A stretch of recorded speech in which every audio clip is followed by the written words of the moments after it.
Hydro Archon above! If it isn't my darling camera operator and clapper loader! A very happy Fontanalia festival to you as well! I'm guessing you came back to celebrate with us? Yep. And how about two?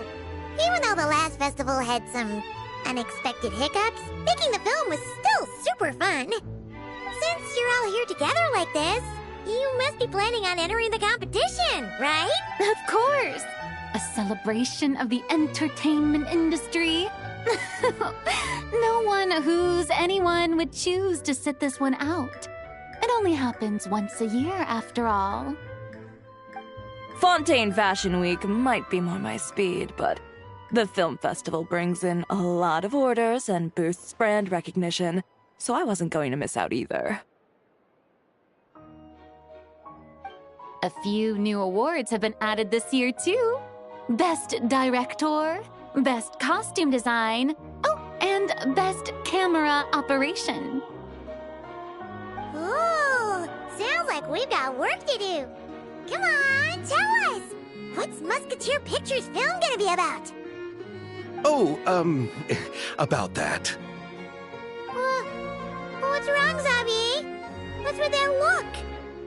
Oh, man, you weren't scammed by some shit. No, even I'm not naive enough to fall for something like that again. Besides, thanks to the fine people here, Musketeer Pictures has more than enough funds to shoot without investors. And yet problems persist. Huh? What do you mean? Well, we were planning to replicate our past success and shoot a film based on a popular novel. But as we were holding auditions for the female lead earlier today, a striking young mademoiselle wandered in by accident. Her disposition was simply ethereal. The look in her eyes somewhat melancholic. Oh, I wish you could have been there. The awe I felt can scarcely be put to words. You had to be there, friend. No matter where she stood, it was as if her surroundings, even the air itself, turned into the perfect shot. Guess you found your lead actress, then? No, quite the opposite. My script is entirely unworthy of her. I fear it is. Nevertheless, I couldn't help but approach the mademoiselle to ask about her background and what brought her to Fontaine. What did she say? Sadly, she said her best friend was gone. After returning to her own homeland not too long ago, she decided to visit where her friend was from to remember them better.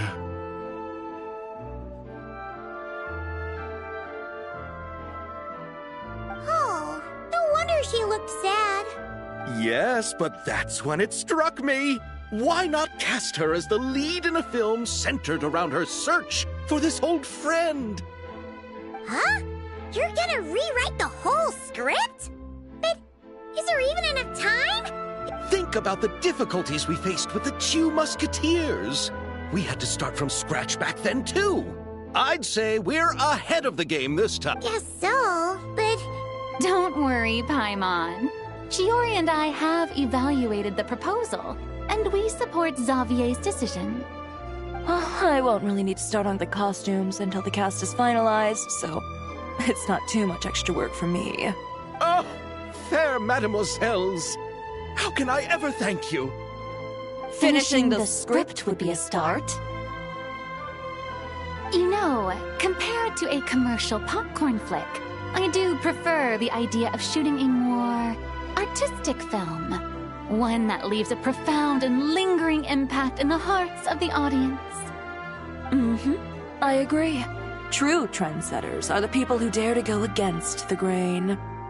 Well, leave it to Director Farina to have a vision. Honestly, though, your artistic Anyway, now that we've heard so much about this lead actress, Paimon's gotta know who it is! Ah! Columbina! What are you doing here? Hello.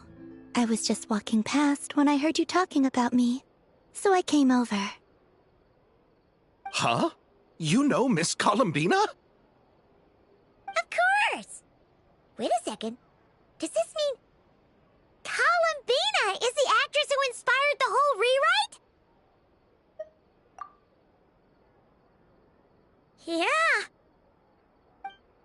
Wait, so did you make the trip by yourself, Columbina? Yes. I mentioned how I wanted to visit other nations once things settled down in Notcry, remember? So I went to the curatorium to ask Never for advice. She told me about the film festival in Fontaine and said it might be fun to visit. I spoke to Lauma before I left too, and she thought it was a great idea to get out for a bit.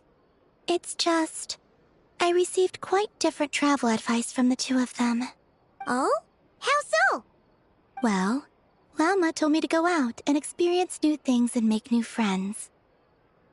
What a wonderful suggestion. That's how a trip should be. What about Nefer? She said, don't trust anyone and don't talk to strangers.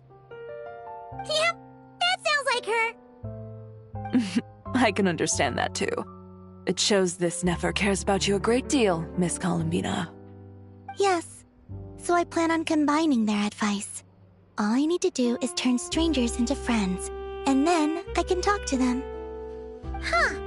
That kinda makes sense, but also not. Hey, Chiori. Oh, look who's back. Happy Fontanalia Festival, you two. Oh, looks like we have a superstar in our midst. Ha, very funny. All settled then? Yep, the Duke gave his blessing, and I cleared it with the Udex. During the festival, inmates with good behavior will get a chance to spend some time on the outside. Under the stringent supervision of the Special Patrol, of course. Risley! It's been a while! Happy Fontanalia Festival! Does that mean Veronique and her brother will be at the festival? During a specific window of time, sure. Doesn't hurt to give the inmates something to look forward to. A little sun'll do them some good, I think. This is a friend from your travels, I'm guessing. Thought I heard something along those lines. Right! We should make some introductions, huh? Chevros, Risley, this is Columbina. A friend we met in Notcry. Welcome to Fontaine, Miss Columbina. I bet the weather's been quite an adjustment. Yeah.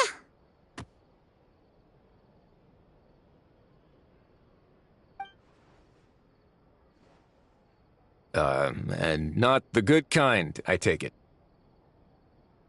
No, I quite like it. It's a lot warmer than Notcry. Then what was the punch for? Oh, should I not have done that? The flowers that bloom here are so vibrant, and the people are so kind. I just wanted to become friends as fast as possible. Ah, so that was meant as a gesture of friendship. Is that right, Miss Columbina? Mm-hmm. Isn't that what friends do? Right. Might have been a bit premature in this instance, though. Your friend here is quite the character.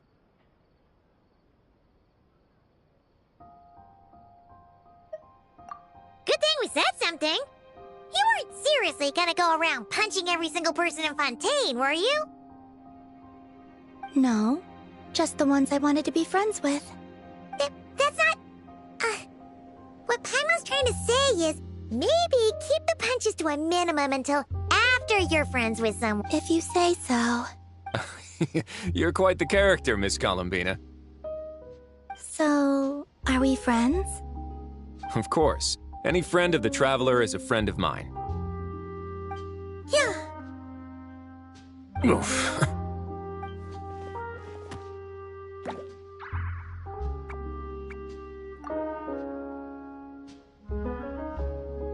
When it comes to friends, you sure know how to pick 'em.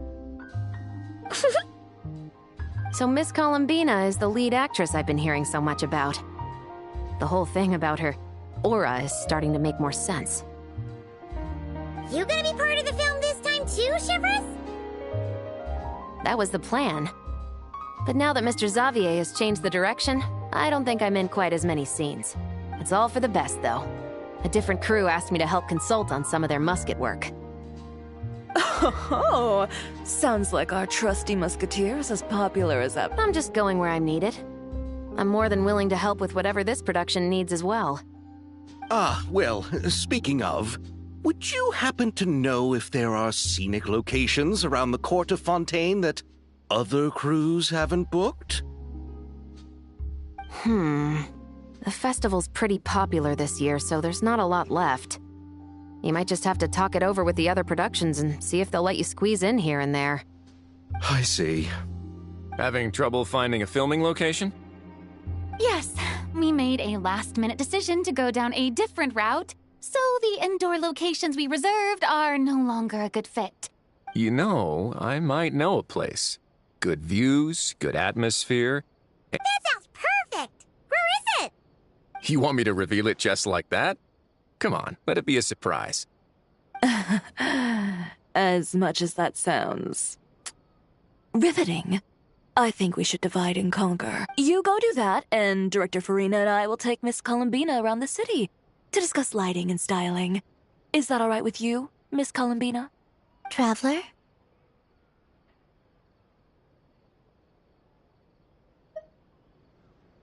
Yeah, everyone here is our friend. So don't worry about a thing and just focus on enjoying your trip. Okay. All right, then the Traveler and I will go check out this potential filming location. It might even give me some inspiration for the new script. I'll leave this to the Duke then. Until later, everyone. Maybe we'll run into each other on set. Okay then. Lead the way, Risley. I'm on. Who said anything about roads? Huh?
It'd make quite the grand backdrop for a film, don't you think? Paimon's more focused on the fact that this thing is supposed to be underwater, inside the fortress of Meripede. True. And keeping up with the maintenance on a vessel this big is a lot of work. It takes a crazy amount of manpower just to keep it up and running. Oh, Paimon kind of thought it just sat there until you needed it. I wish it were that simple.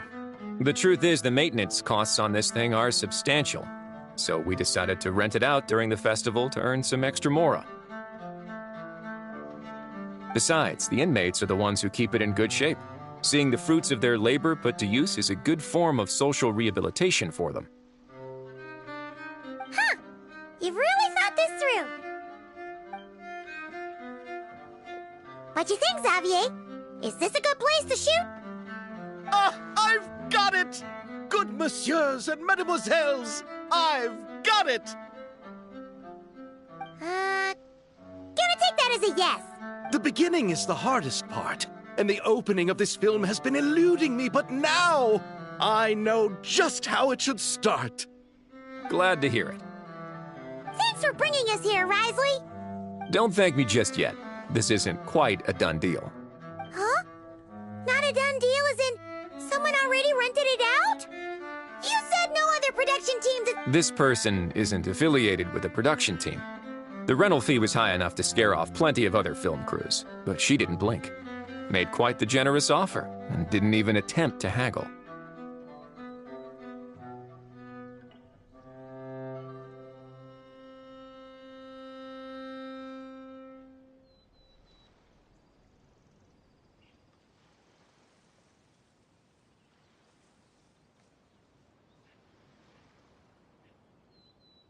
Do you know what she plans to use it for?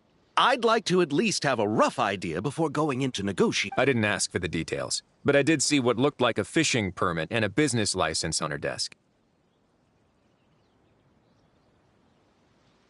My guess is she's planning on using it for some kind of restaurant or aquarium.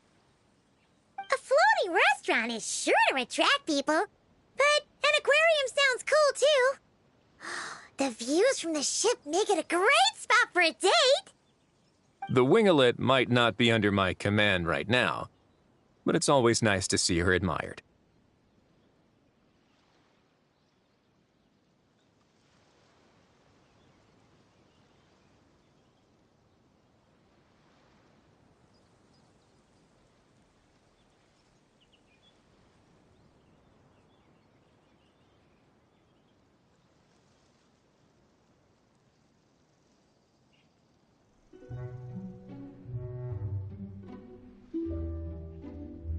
A film is sure to drum up some good publicity as well. I do hope we can work something out with the current captain. Well, guess we should head over and talk things out then. Best of luck.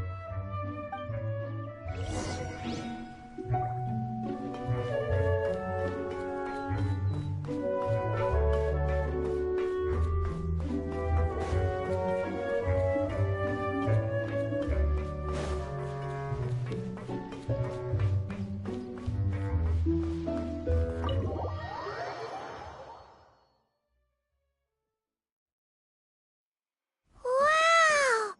The winglet seems even bigger up close. The rooms are so spacious. Wonder who rented it out. Hello? Anyone there? Perhaps the captain had business to attend to elsewhere. But why rent such a massive boat just to have it sit here without anyone there? Seriously? Right now? What is it gonna take to get some decent sleep around here? Is a nap too much to ask for? Sorry, the aquarium's closed for the... Huh?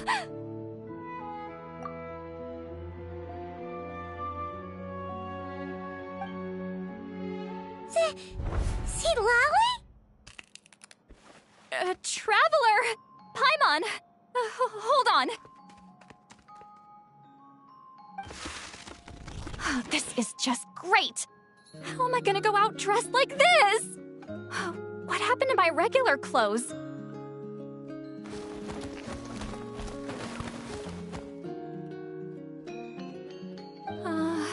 The wash! I put them in the wash after I drank too much and fell into the fountain. Oh, this can't be happening! Am I seriously gonna go out like this?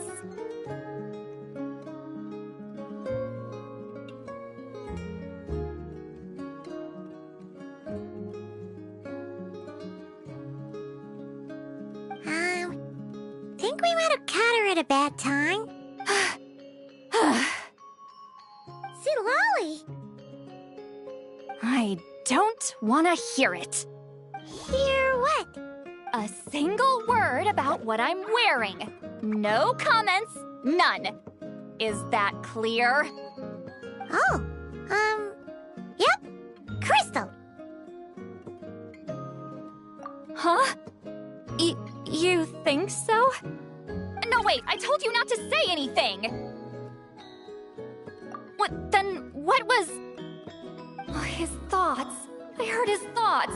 How could I forget about that? Oh, this is so embarrassing. I seemed a little too pleased to get that compliment, didn't I? Wait, the mind reading went both ways. Does that mean the traveler's hearing all this too? Oh, you clearly did! Huh? What did we do? Paimon's not following. Nothing. It's nothing. Let's just move on. Did you need something? You're not here alone, I see.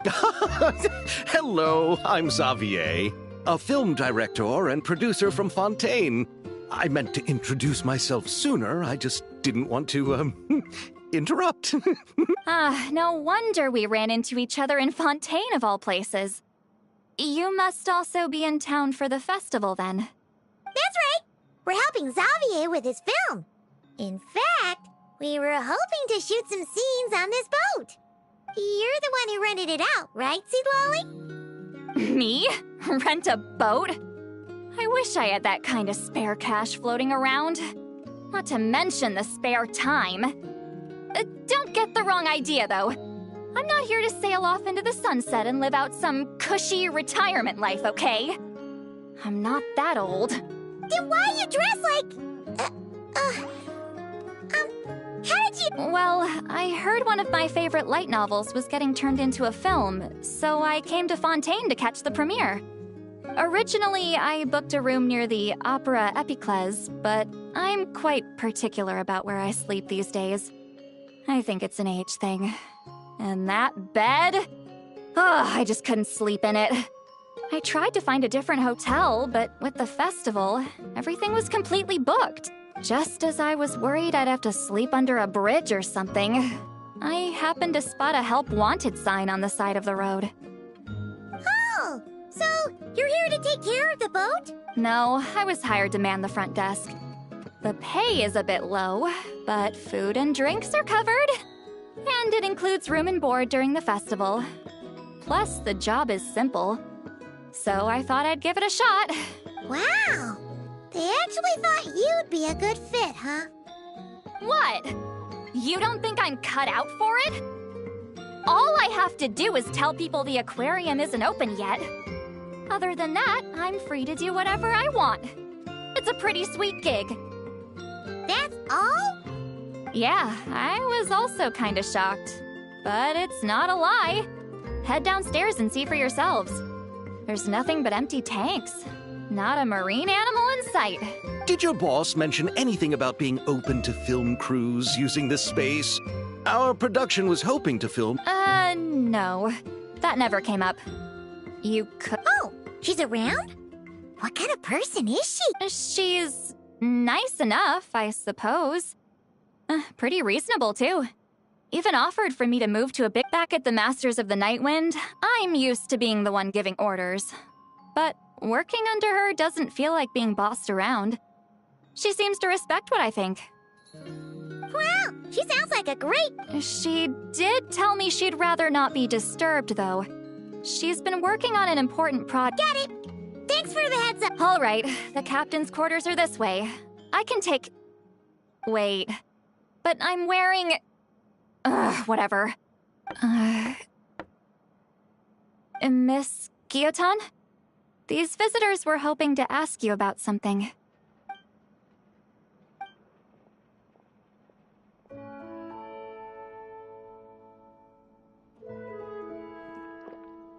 I thought I said to limit the interruptions. Just tell them the aquarium is still...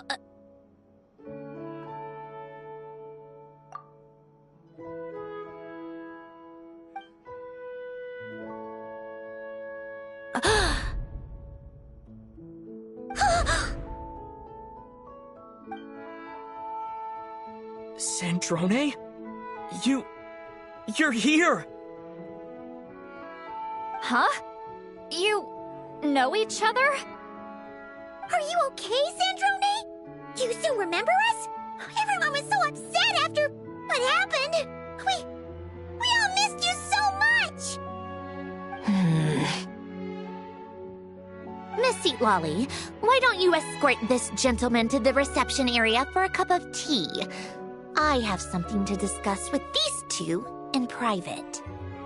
Ah, I see. Right this way, Mr. Xavier.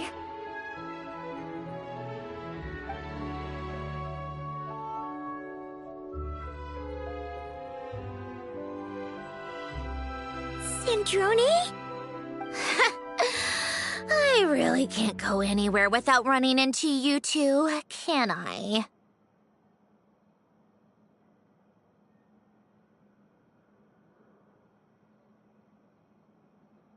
Are you okay? During the battle, your core... It was... Destroyed by that bastard, Dottore. That's right. But as you can see, I'm fine now. No major issues. Or at least, there shouldn't be.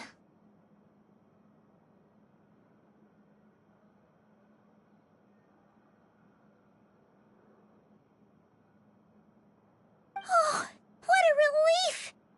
Oh, why didn't you tell us sooner? Or come back to see your friends? Now that I have the chance, I just want to say... Thank you for saving me. Huh? Don't get the wrong idea. I only saved you so we could complete that formula and defeat Dottore once and for all. Even if he did crawl back from the grave to make us all miserable again. That doesn't matter. You're still a hero. All right. But it wasn't just me. All I did was lend my brilliant mind to the cause and take care of one part of the plan.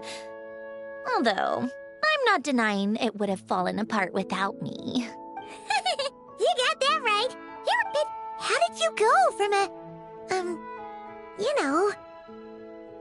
From a lifeless pile of scrap to looking like this? Well, my mom was trying to put it a bit more gently, but... Where do I even start?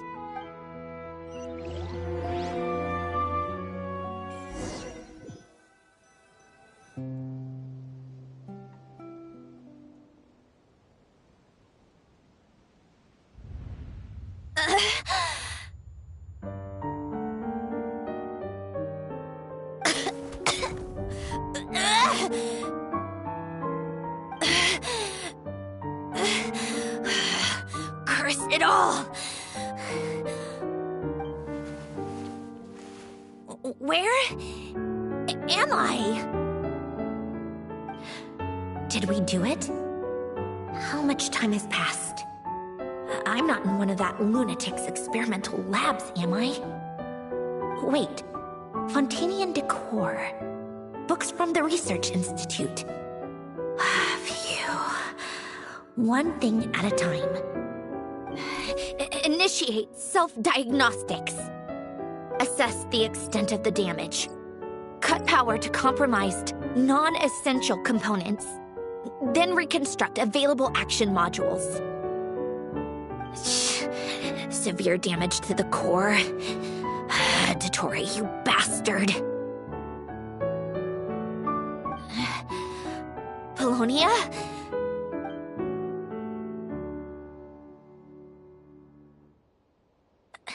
Polonia, wake up! Activate!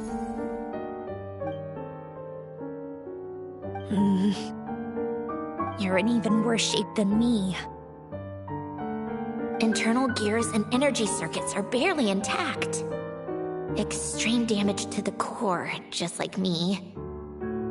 Rebooting is off the table. Even if I could repair the damage, I don't know if... You used up all your critical energy in those final moments, didn't you? To protect the core of that guy in the hat, and the numerological array. Wait, the array. Yes! The prototype is still here. But can I even run it in this state? Whatever. I have to try. I just need to confirm one thing. Activate the numerological array. Connect the computing core to my body. Just like I thought. It needs too much computing power.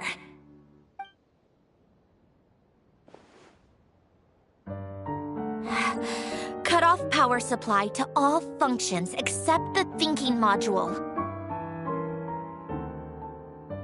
Please. I just need to ask one question. Initiate query regarding the 3 Moon Sisters. How many living moon goddesses are there in possession of the Trilunar Authority?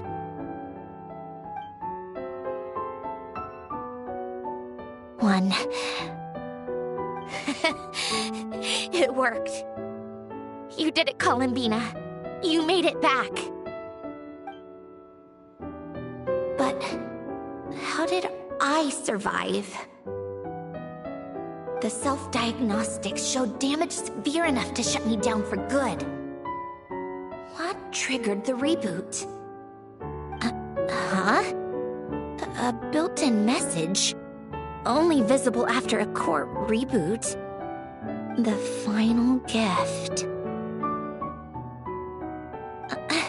Alen, were you the one who gave me the second chance? But why now?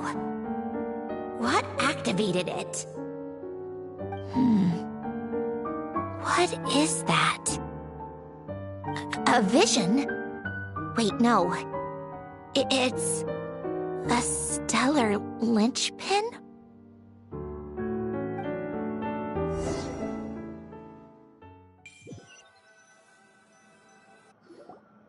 A stellar linchpin? What's that? You can think of it as a rare kind of vision. As for what causes one to manifest, well, that's still unknown. But in Snezhnaya, or in Afatui's research at least, it's believed to have some connection to the third descender. The third descender? We knew his remains were used to create the Gnosis, but this is the first we're hearing about a stellar linchpin. You knew about the remains? Right, of course. Look who I'm talking to. Yes, the Heavenly Principles used the remains of the third descender to create the 7 Gnosis as a means to consolidate the Archon system. Visions result from that same system, so extrapolating from there, it's clear that the manifestation of a vision is also, to some extent, related to the third descender. Still following? For those that wield them, visions serve as a means to channel elemental power. The same is true of stellar linchpins. The difference is that, when wielding elemental energy, stellar linchpin users often exhibit a unique kind of power that seems to come from beyond to that.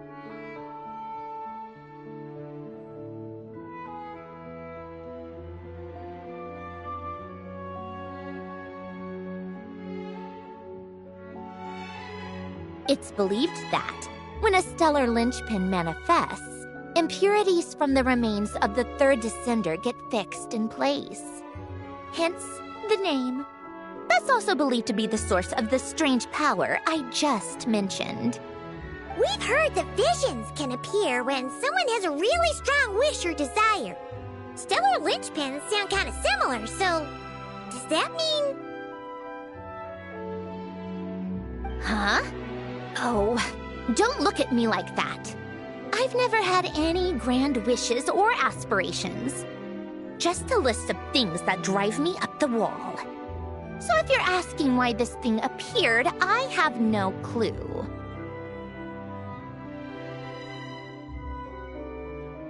All I know is that without it, the gift Alen left me, this built-in second chance, never would have triggered. The damage to my core was too severe. But thanks to the stellar linchpin's manifestation, it did trigger. And after my core rebooted, I was able to repair the damage to my body. I also managed to import the numerological array, along with some of Polonia's surviving algorithms, into this form.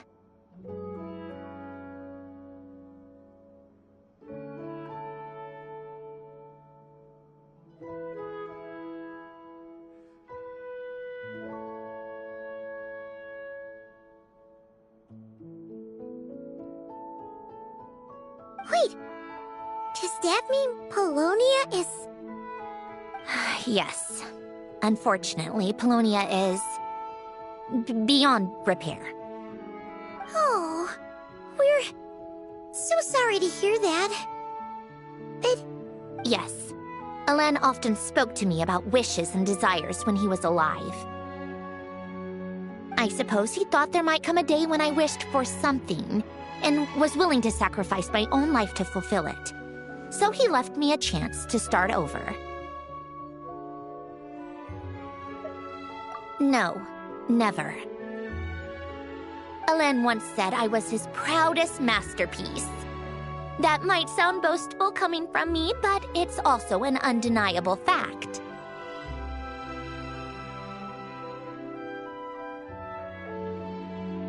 After Alain died, I started studying how Paulownia and I worked. Paulownia is essentially a computational machine, so it wasn't difficult to figure out the mechanical principles there.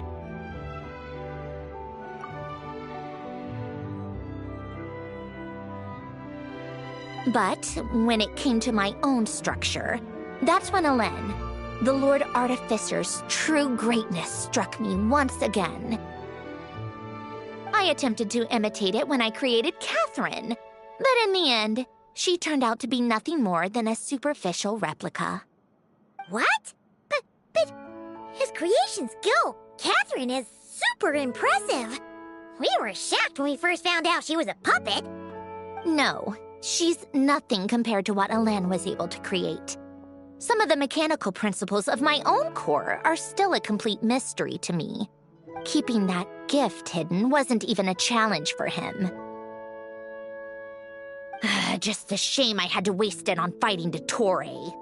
I just couldn't stand the thought of him coming out on top.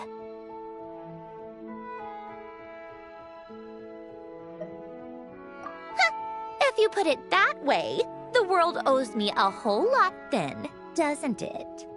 Wait, but all this still doesn't explain what you're doing here.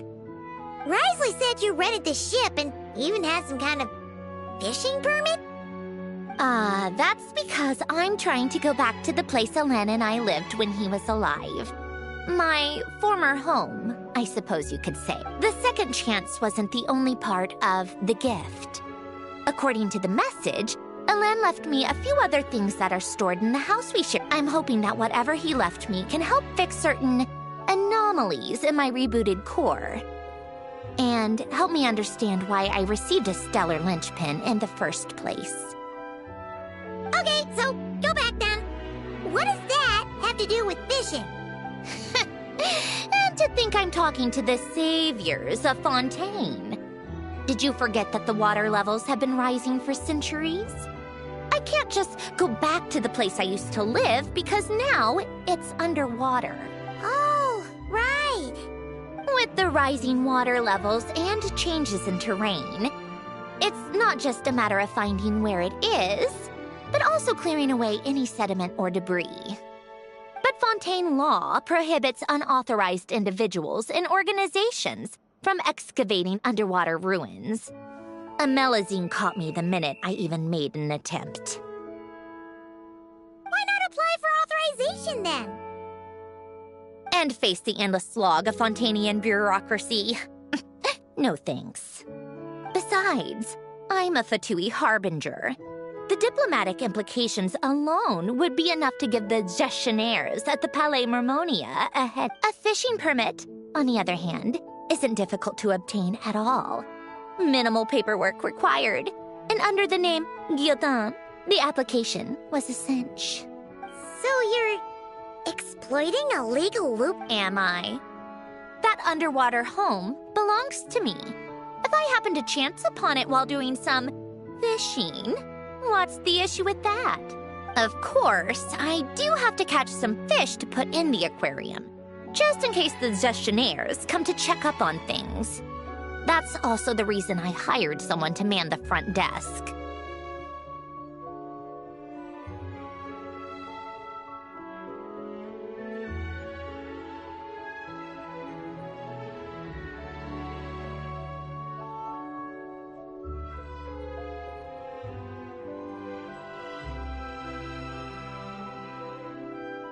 Huh?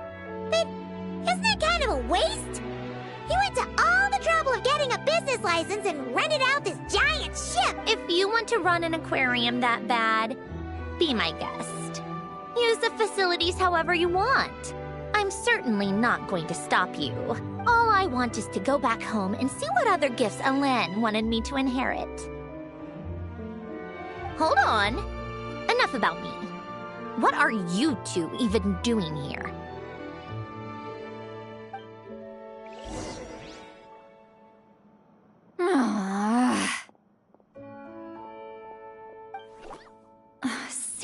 Seriously, they've been in there forever.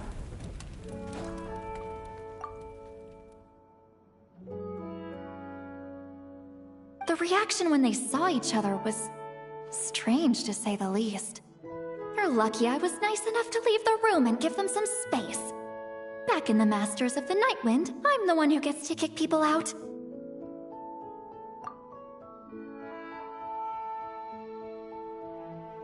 I just want to know what they're talking about. Should I cast a little eavesdropping spell?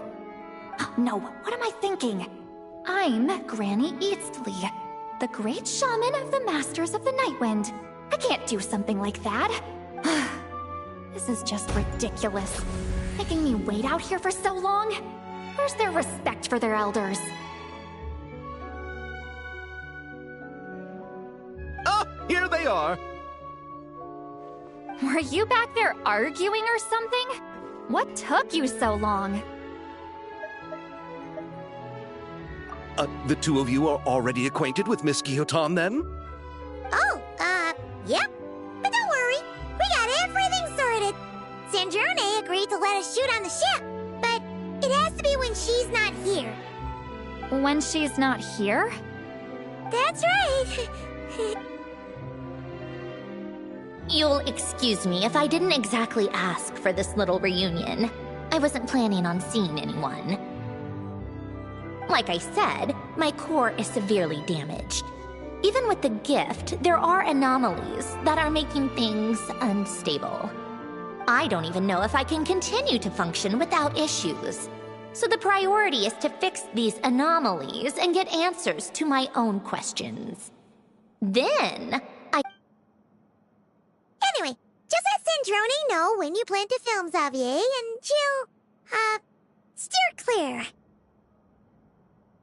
I do hope I'm not causing Miss Guillotin too much trouble. No!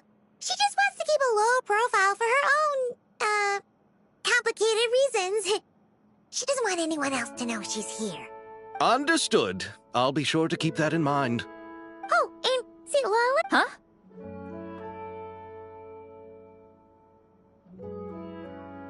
You mean Miss Guillotin? What does she want? Oh, please don't let it be about the... What? The seventh of the Fatui Harbingers? Why are you telling me all this? I asked the Traveler about you, and I've decided it's best to be open in this instance. I can understand if you would rather not work for a Harbinger. Regardless, the room on the ship is yours to keep. You're an acquaintance of the Traveler, and I plan to honor that. Wait, she's actually... nice? It's not a problem. The captain also worked for the Fatui, and he helped Natlan a great deal. We know that there are good people among your ranks. Besides, I've been around long enough to know what it means to earn one's keep. This isn't Natlan, and I don't expect special treatment. Besides, sitting at a desk isn't exactly back-breaking work. I appreciate that perspective, great shaman. Seat Lolly. Just call me Seat Lolly. That title makes me sound so... Well, Seat Lolly, the Traveler and I are looking for something, so we'll be heading underwater together soon. I'll leave the ship in your care while we're gone. Together? How often? Not too often. We're heading out in a bit, but I'll be available if you need something. You couldn't, go alone? I wanted to, but he was concerned about my physical well-being. So he offered to come with. Guess my mental well-being means nothing then. Huh?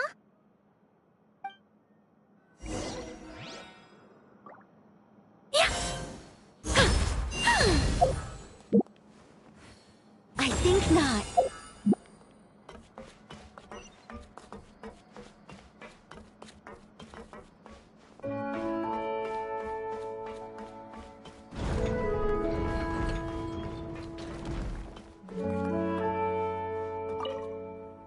All right. Our first stop is the Barrel region. A After Alain left the Fontaine Research Institute, he lived in seclusion somewhere around there.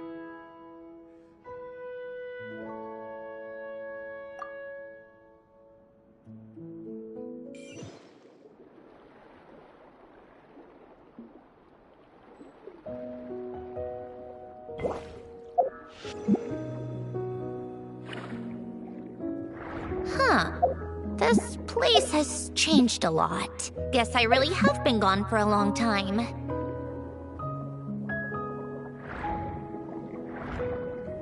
Let's look around and see what we can learn. Oh, and don't forget to catch a few to take back. We need to keep up appearances, remember?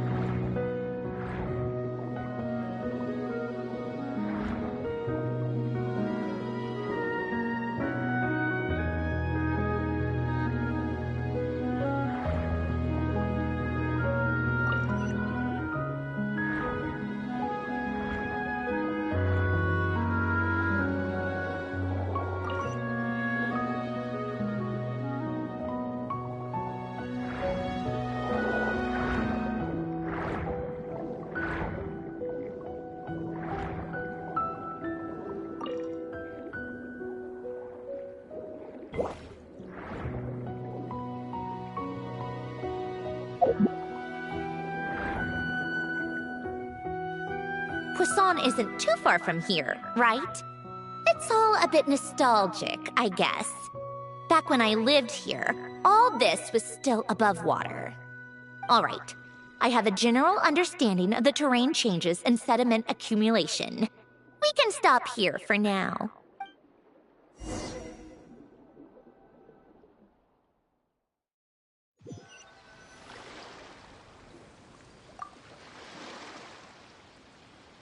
That went smoother than expected. I appreciate the help. No problem. You doing okay though, Sandrone?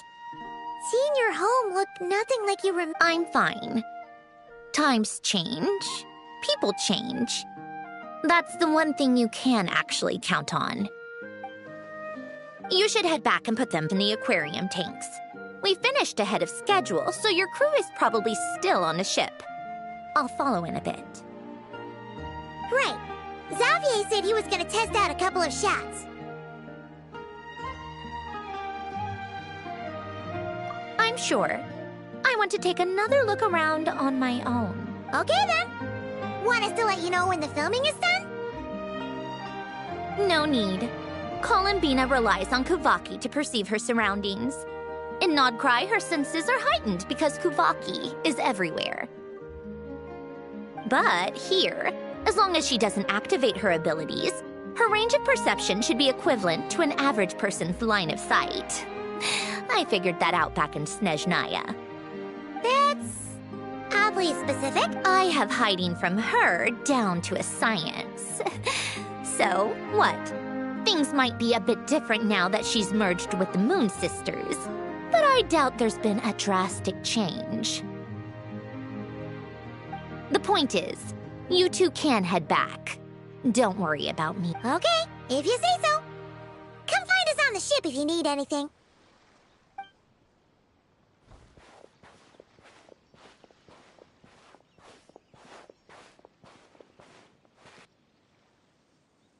What did you leave for me, Alain?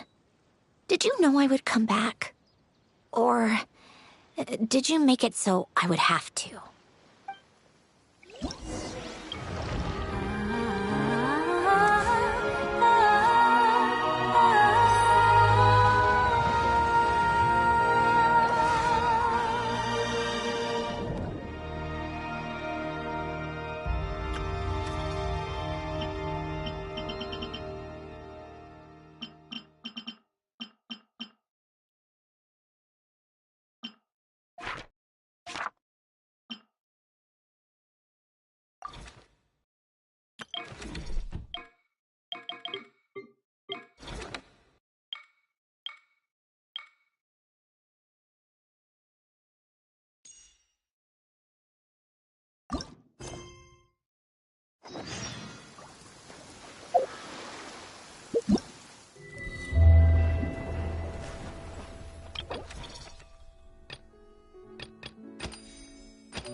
over there. Oops, sorry.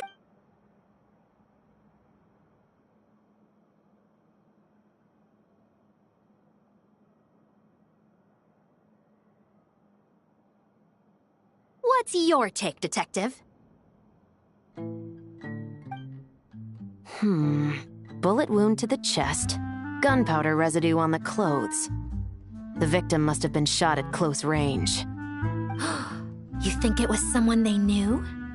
Yes. It's possible the suspect arranged for them to meet at this very spot. A reasonable deduction. But you're overlooking a crucial clue. What? The victim's pocket watch is missing. And cut! I think we got it! Good work, everyone! Phew, finally. Acting was nerve-wracking for me when I first tried it too. Just loosen up, and you'll get used to it in no time. Chevrez! Charlotte!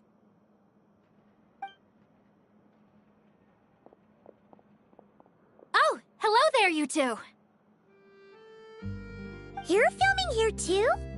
Oh, so Charlotte's crew must have been the one that asked. Yep. They heard about a potential filming location and wanted to come check it out. But when we got here, your crew had already beaten us to it. Luckily, Xavier and our director, Lapine Pauline, go way back. In the end, we agreed to just share each other's filming locations. Considering all the last-minute changes, that's just what Musketeer Pictures needed. For sure! Based off the scene just now, you must be the star of the film, Charlotte! You bet! This detective costume really suits me, don't you think? Oh, for sure. You're already right at home lurking in the shadows taking pictures of this and that. Add a notepad and you're practically method. Thanks, Miss Chiori. I appreciate the compliment. That didn't sound much like a compliment to Paimon. So this is a film set? It looks like a very happy place. This must all be quite new to you, Miss Columbina. Yes. I watched a few films with a friend once, but she thought there was no point if I wouldn't open my eyes. So she stopped inviting me. Looks like I missed out on a lot. True, but being an actor seems like a tough job. Huh?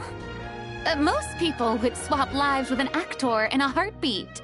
The lifestyle is so glamorous, and the pay is more than generous. But they have to act out lives that aren't their own, with the whole world watching on in judgment. If they don't do it justice, it must feel like they're letting people down. That's exactly how it feels. This young lady has quite the unique perspective. Well, that's true. But these actors are here because they want to be and they think it's fun. Most of them, at least. Not to mention, the film we're shooting is based entirely on you, Miss Columbina. You just need to be true to yourself. I don't have to pretend to be someone I'm not? Not at all. Authenticity is what we're after. For example, this first scene opens with you on the boat, sailing to your friend's homeland. You just need to think about that moment in the story and picture how you would feel. Oh, okay. We're all here? Wonderful! Let's head to the deck and get shooting. Oh, and this is for you, dear Paimon, your clapperboard. Whoa! Is this the same one Paimon used for the Two Musketeers? The very same. I saved it just for you. Thanks, Xavier! Feels like being reunited with an old friend. Of course! That said, I have a different job in mind for our film is focusing on a single protagonist. So conveying the subtle changes in her state of mind, in addition to the actor's own performance, another way we can convey that is through lighting. Huh? But there's already a lighting specialist, isn't there? Yes, but it's clear the Traveler and Miss Columbina share a deep bond. you might have a better chance of understanding her frame of mind in certain... Oh, that makes sense. So, what do you say? Willing to take... It's settled! I leave the job of translating our leading ladies in...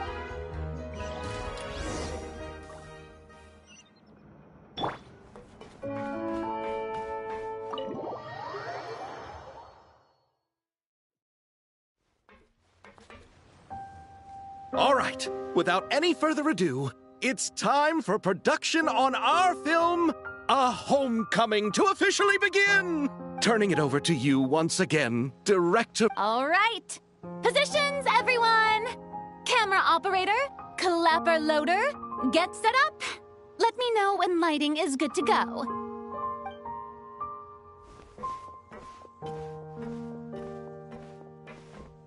All you need to worry about, Miss Columbina, is hitting your mark. Other than that, just focus on immersing yourself in the emotions of the moment. Okay. Good. Lighting, are we ready?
Ready. All right, quiet on set. 3, 2, 1, action!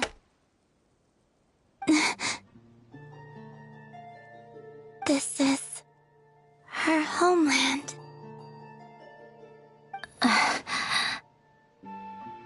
Columbina.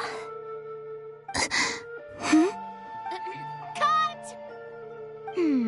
The emotions I'm looking for were definitely there. Let's just try to keep it a bit more natural. Oh, but definitely keep that gesture at the end. I loved how real it felt. You looked genuinely moved. All right, Miss Colum... That presence. It kind of felt... Sandrone?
Sandrone said that if everything goes smoothly, we should be able to pinpoint the exact location of her home today. Let's head to the Wing-O-Lette and meet up with her.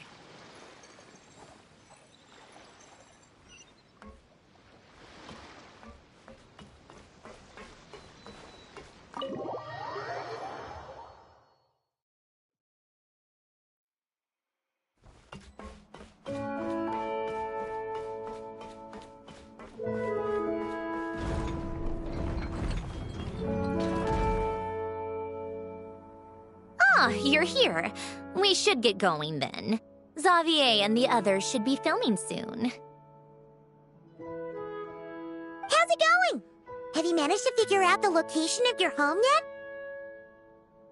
I've narrowed down a few potential locations. We just need to take a sample from each one. Once the equipment analyzes them, we should know the exact location and where to find the entrance. Great! We should get started then.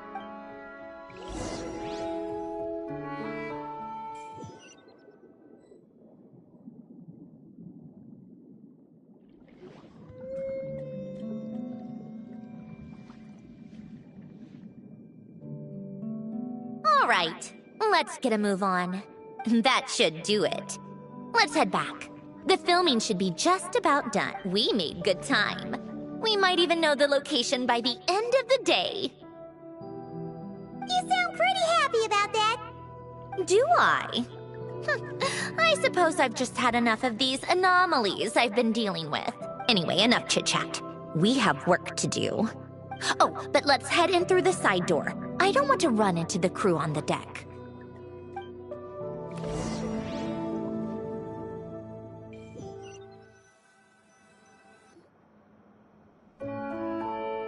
All right, now we just need to wait for the result. Since we have some time to kill, I suppose I might as well see how this aquarium of yours is coming along. You seemed quite enthusiastic about it, after all. It's really coming together.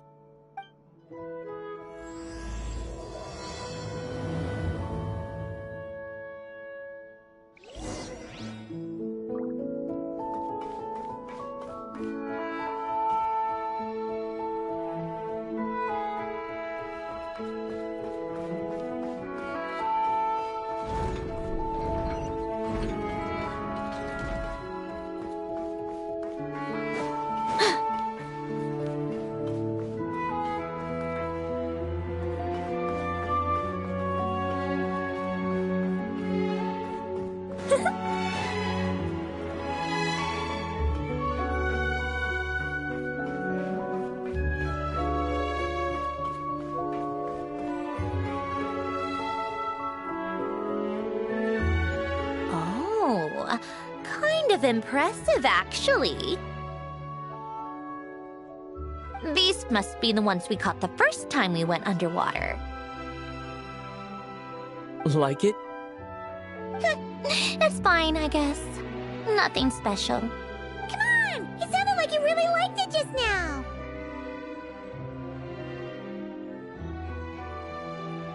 You're that proud of it? Is this a sense of accomplishment or something? Well, yeah. And it's pretty. You know it's gonna be gone soon, though, right? What do you mean? After the festival, this ship will be returned to the fortress of Meropide, and this aquarium will be no more. So? So, no matter how much work you put into this place, once the festival is over, it's all just going to disappear. But not making the most of it when we have the chance is an even bigger waste. But if you know it's all going to be gone one day, why even bother? Well, Because you still get to keep the things you gain along the way. And those are things that can never be replaced. Doesn't that make losing them even harder? Well, if you put it like that, but the happy memories we make along the way last forever. You just have to take a more glass-half-full perspective. Not to mention, everything we do here is going to be on film, so it'll still live on in some shape or form. And when you look back on it, only happy memories will come to mind? Exactly!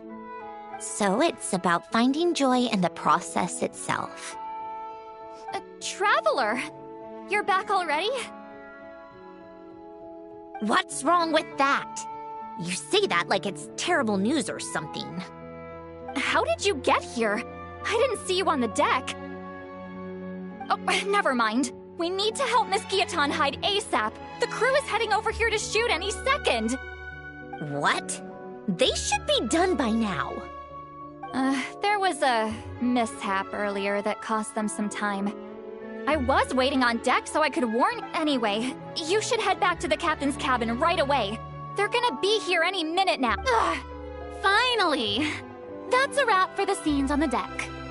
Wouldn't have taken half as long if the wind hadn't snapped our equipment in two. Uh-oh! Too late! Change of plans then. You'll just have to hide. Hide? And where exactly am I supposed... Oh, there's a box over there! You can get in that! Huh? You expect me to... Do I need my makeup done for the next scene too? For the love of... Let me see. Maybe just a quick touch-up. Huh? Traveler and Paimon? What are you doing here? I thought you took the day off to take care of something. Huh? Oh, well, it didn't take as long as we were expecting, so we came back early. What about you guys? You're still not done shooting? No, we ran into an issue that, set us back. It meant Miss Charlotte's crew wasn't able to wrap either. We both still have scenes to shoot in. Oh, that's not for several reasons. Let us help then. The sooner we wrap, the sooner everyone can get some rest. All right. Thanks, you two. Miss Charlotte's crew can go first then. If I'm not mistaken, you still have a night shoot later. Thanks, Director Farina! Of course. Fellow artists should help each other out where we can. Agreed. Well then, camera, lights, get set up. Actors, give your lines a quick once-over. Let's try to get this in one take.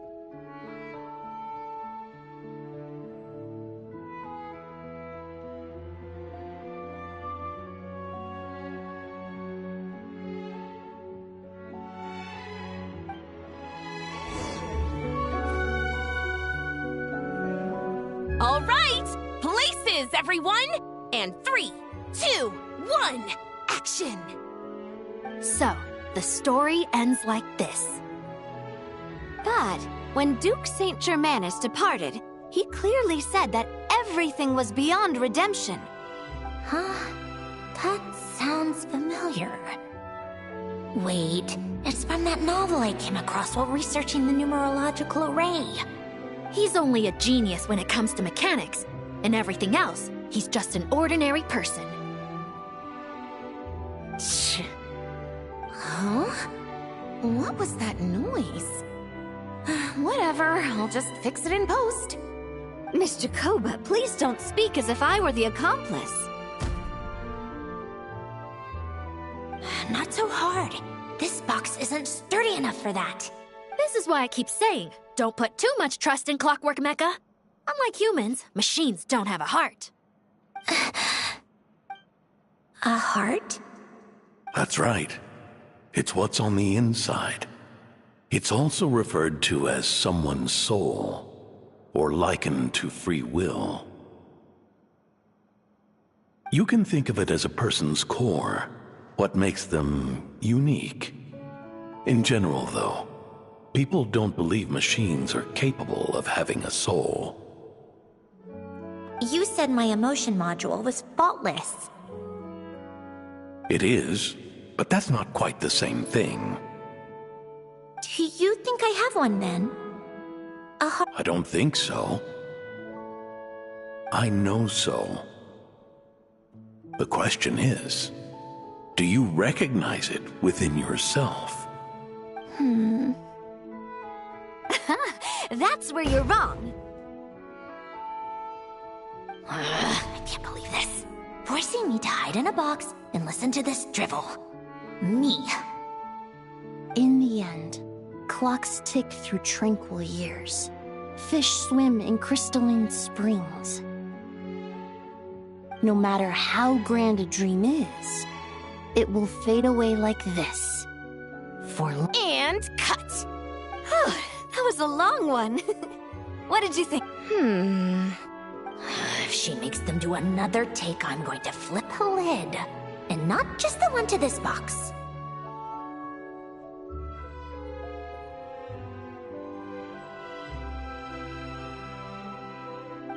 There were some weird audio things going on, but acting-wise, it was great! It's a keeper! Perfect! That means I can get out of this box. It's our turn. Camera operator, set up for the next scene.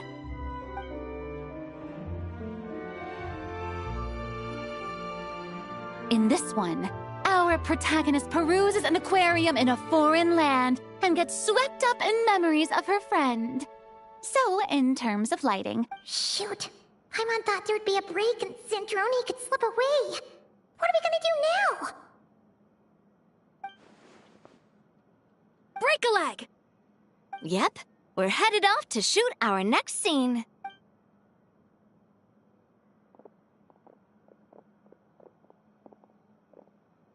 All right, quiet on set! We're about to start roll. I think she would like this. Quick, we should roll on this. It doesn't forage with the others, or prey upon its smaller kin. Instead, it remains where it is, cradled in the coral's quiet beauty, as though the raging cyclones above are of no consequence. And yet, she still stood before the cyclone in the end.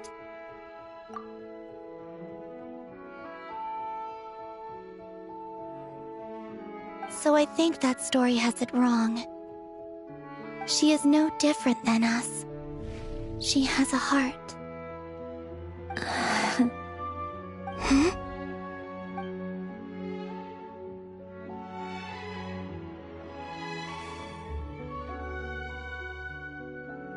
Uh-oh, is she onto us?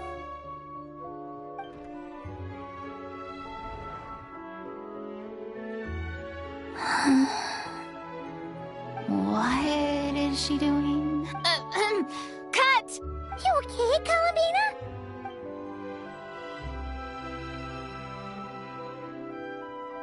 Hmm? Oh, yes. I just thought... Why don't we take a short break?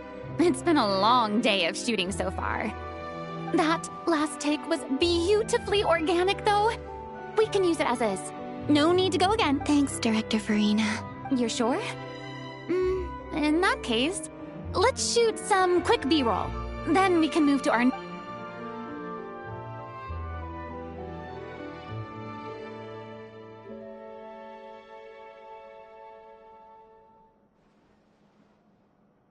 Her in the clip. Ugh!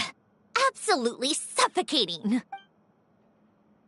You okay, Sandrone? Right as right. Come on, let's go check the test results. It's time for me to go home.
What am I now, you ask? Just a human.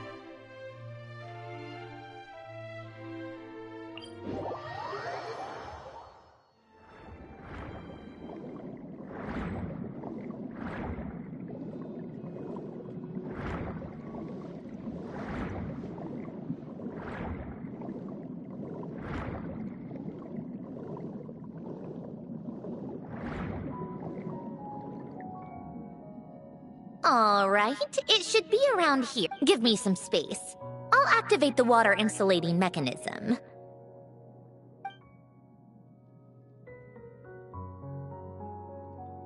The what? Hélène, much like Renee, had long predicted that the water levels in Fontaine would rise. Thanks to his expertise in mechanics, he was able to implement a few simple measures to protect our home from flooding. I told him there was no need, that I would just move when the water rose too high.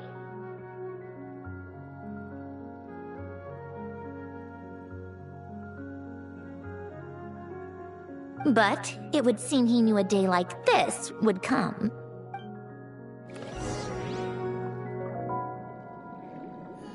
All right, the silt has been cleared away.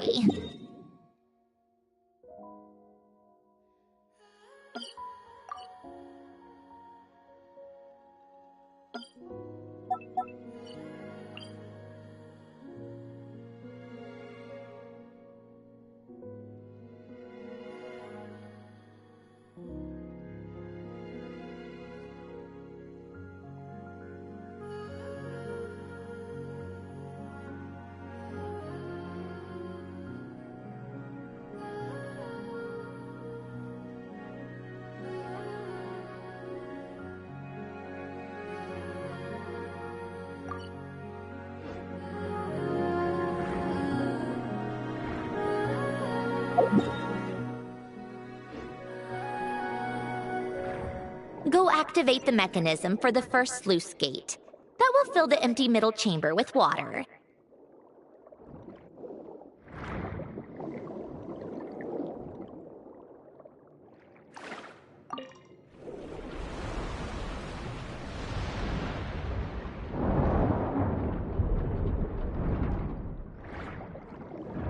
All right, now turn on the drainage mechanism in front of the second sluice gate, and this chamber will become empty once again.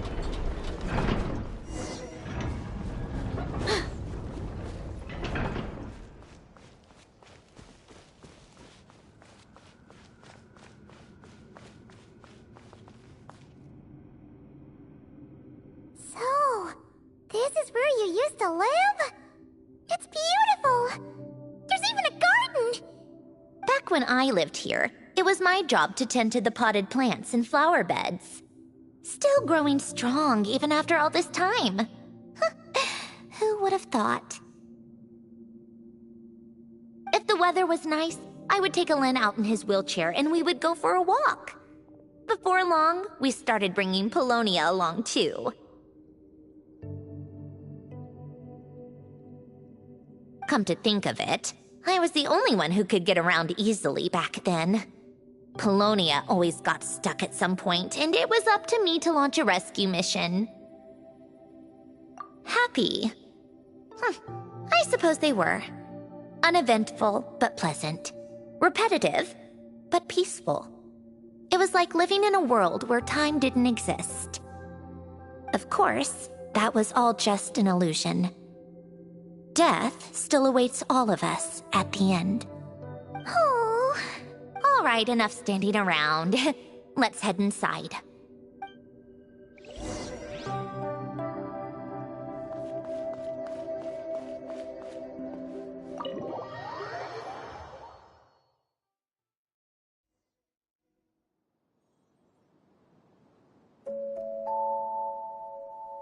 Yep, this place is exactly how I left it. Nothing has changed.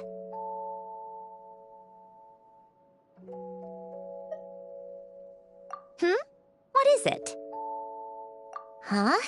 How did you get... Oh, Arlecchino gave it to you, didn't she? And you... read the whole thing.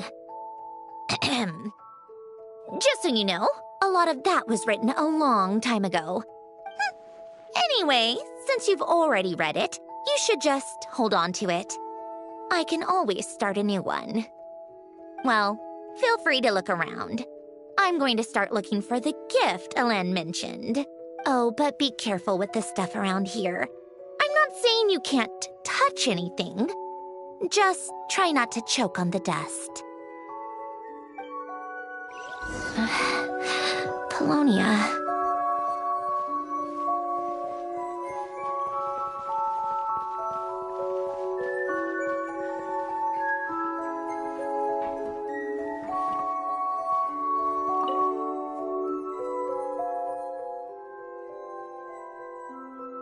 This was Elen's workbench. Later on, of course, it became mine. It's where both Polonia and I were brought to life. Before Elen was bedbound, this is where he would teach me about mechanics. I would sit and listen, chiming in with questions here and there. Later on, when he got too sick, I took over and would work on Polonia here.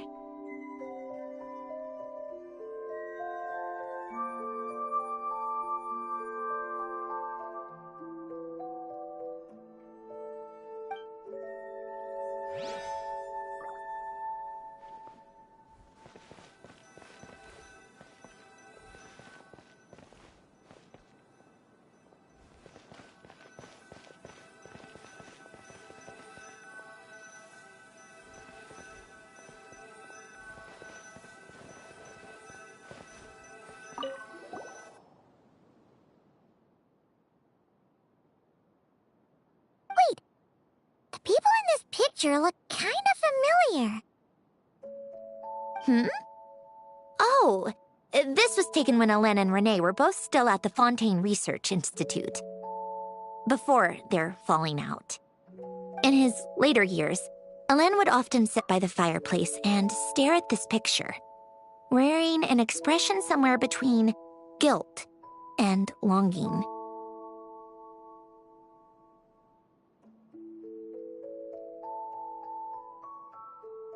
He said he sometimes regretted not helping his friend when he needed it most, even if just to stop him.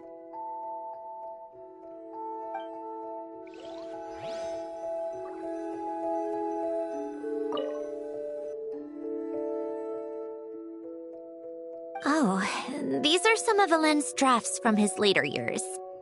Just casual doodles, really, and these are just some unimportant letters. I couldn't be bothered to sort through them before I left.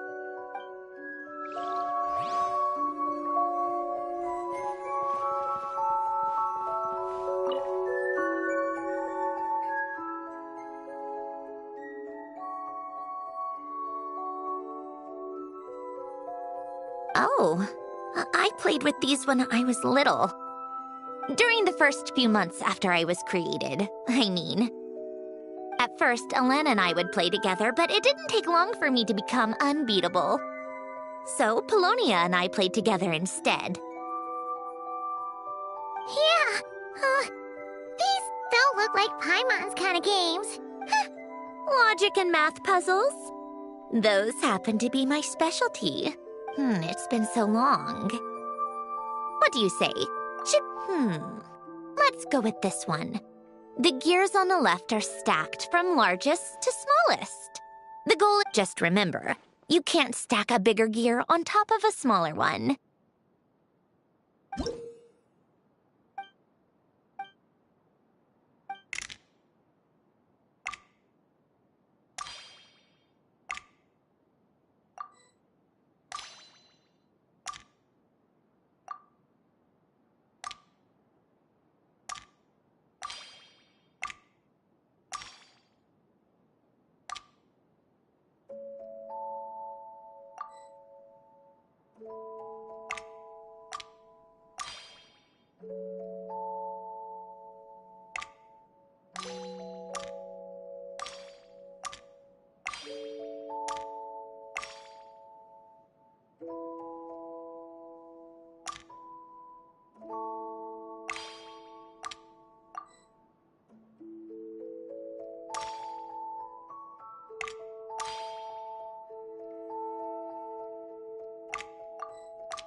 like it took you a few extra moves.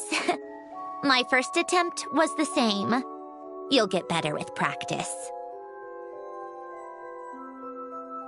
Well, what did you think of the game?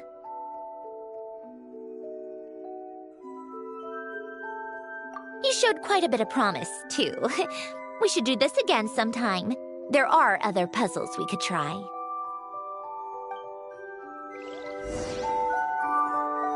Wow! This house is filled with so many memories! You should have seen it in its prime, when people actually lived here. A lit fireplace, a steaming cup of coffee. That's the real deal. You know, we also used to have a mechanical piano that Alen built. Ooh! How chic! Alen never played it much. He probably wasn't able to at that point. But I managed to teach myself. Music theory is essentially math, after all. Once you learn the patterns, it's not really that difficult. I loved perusing Alen's collection of classical music. The chords and harmonies felt like individual mathematical puzzles. It was fascinating. But as Alen continued to deteriorate, even the sound of music began to grate on his nerves. So I got rid of the piano. Aww. Back then, I assumed a piano was like an ordinary clothing rack, commonplace in every home and easily replaceable. It was only after I left that I realized how hard... Enough about that. Alen's gift should be just in here. The only things undisturbed before I left were a few of his personal belongings.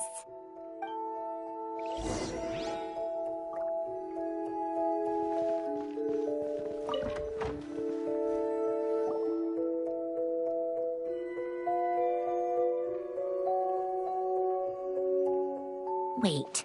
There's a hidden compartment at the back of this box. Looks like it's locked with some kind of gear mechanism.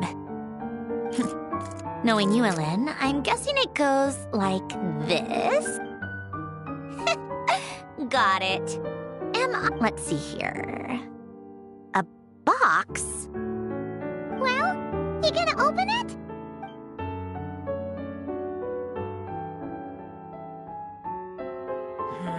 It's heavier than I was expecting. Just how much stuff is in here?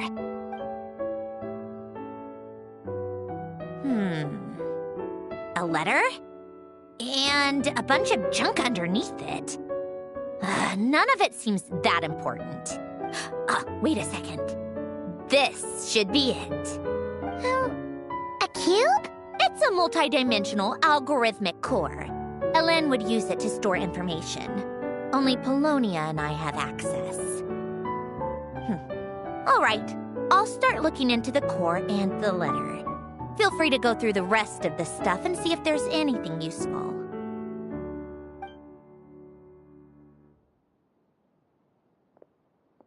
Okay. Hold on. There's another picture in here. This one has writing on the back. A snapshot of you playing among the plants shortly after you were born. You seem to like these flowers a lot. May you grow and flourish just as they do.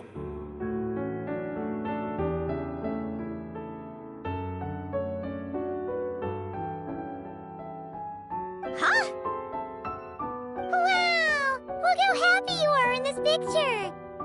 You've changed a lot since then. What's that supposed to mean? Just that you come off kind of aggressive sometimes. Or, you know, annoyed at everyone around you. Well then, people should stop being so annoying. It's not like I'm the one with the problem. Of course not. Oh, here's something else. Looks like a piece of paper torn out from somewhere.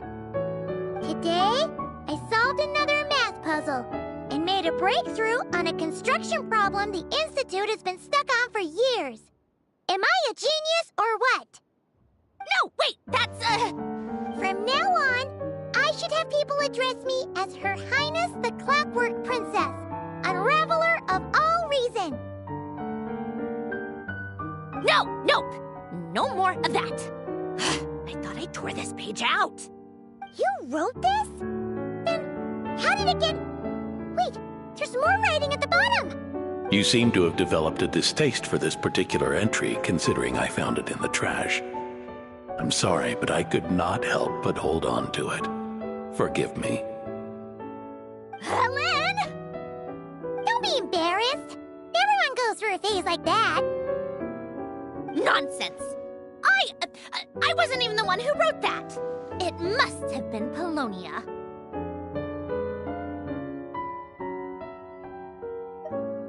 That's enough. I told you it was Polonia. You know what? We're done with this. No more rifling around in the box.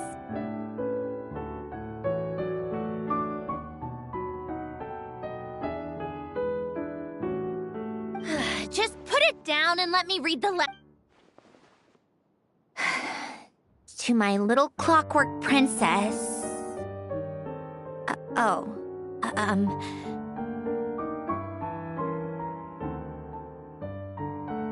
Not another word. If you're reading this. You've most likely received the gift I left for you. I just hope you didn't stumble across all this while cleaning out my effects or something trivial like that. I once asked if there was something you wished for. Do you remember that? I wonder if time has changed your answer. Regardless, I have another gift. A formula that will allow you to come face to face with the anomaly inside of you. If you even still call her that. Why this gift? To understand that, allow me to wax poetic on the soul once again. I would ask you to stick with me until the end, but I know you will. You always have. I believe a person should be born twice over in their lifetime. First, there's the birth that grants us life. Then, the birth of the soul.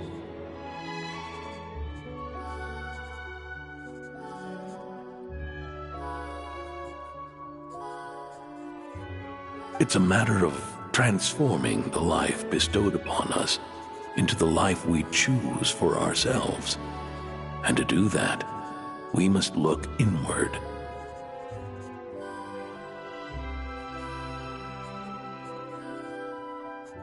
We must make a conscious choice to define the meaning of our life, instead of allowing the happenstance of our existence to pass us by.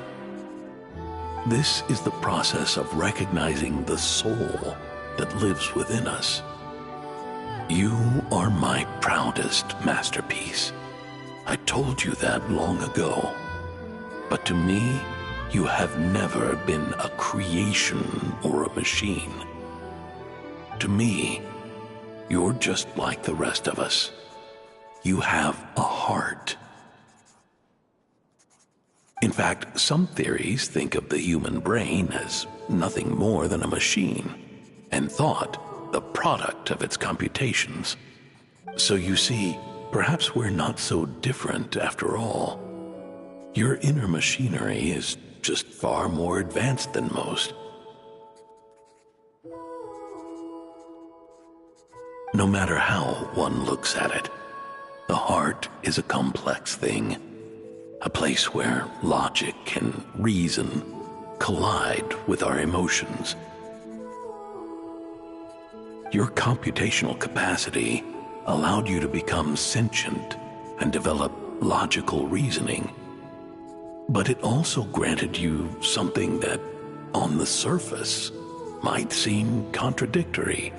Emotions and logic often clash with each other, and those instances of discord can accumulate over time. That is the source of what you refer to as the anomalies within you. As you told me once, you've always known what you don't want, yet you've never wished for anything in particular. Similar to how a blind person can feel when a part of their body is in pain without being able to fully visualize its form. Such is your relationship with your soul. So, what I leave you now is this: a formula that will allow you to see the shape of your soul. For if you want to protect your heart, you must first be able to recognize it within. Of course. Whether you use it is entirely up to you. You are, and always have been, regardless, whether by my formula or some other means. I trust you will know your heart one day. You always were a fast learner. And the smartest person. Ellen. Oh.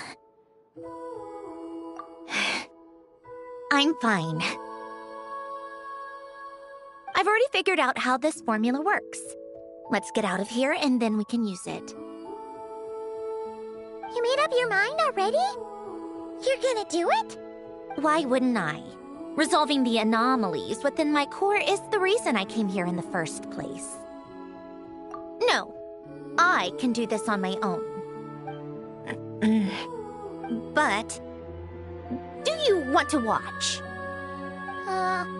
What do you mean? I already know what anomaly I need to resolve. Like Alen said, she's an amalgamation of all the times my law— And by resolve, you mean that— Yes. But if you, let us in like that, wouldn't that mean letting us see a bunch of your— you know? If what Alen said is true, then I'm about to be— born anew. Or whatever. This is your— Besides, you already read my whole diary. When it comes to keeping my innermost thoughts to myself— You're really sure about this? How many times do I have to say it? I finally let you in as— friends, and you want to question it. I'm not gonna offer a second time.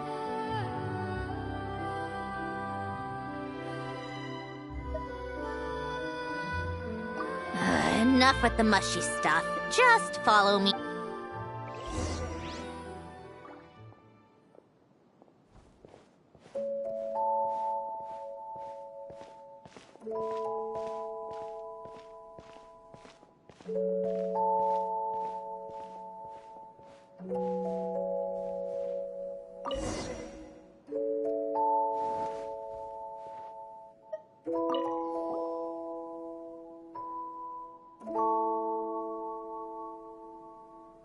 Right. With the numerological array, I can construct a simple formula that will allow you to experience what I see and hear in real time. Oh, just like St. Lolly's sense-sharing technique.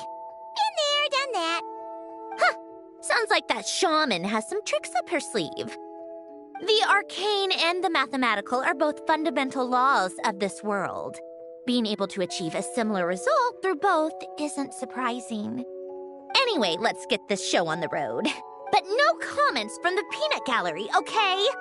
I know I offered, but I still don't want any interruptions.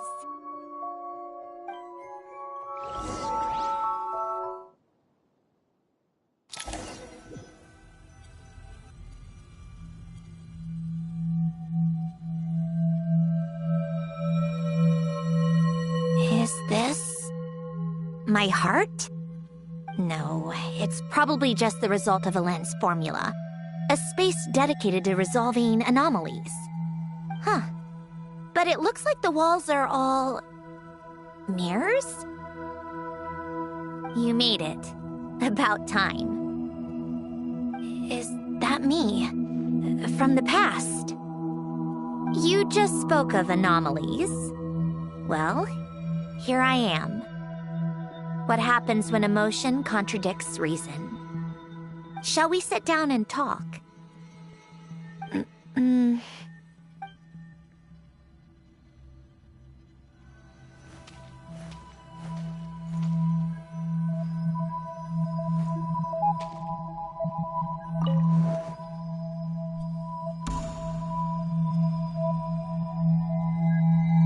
That should do it.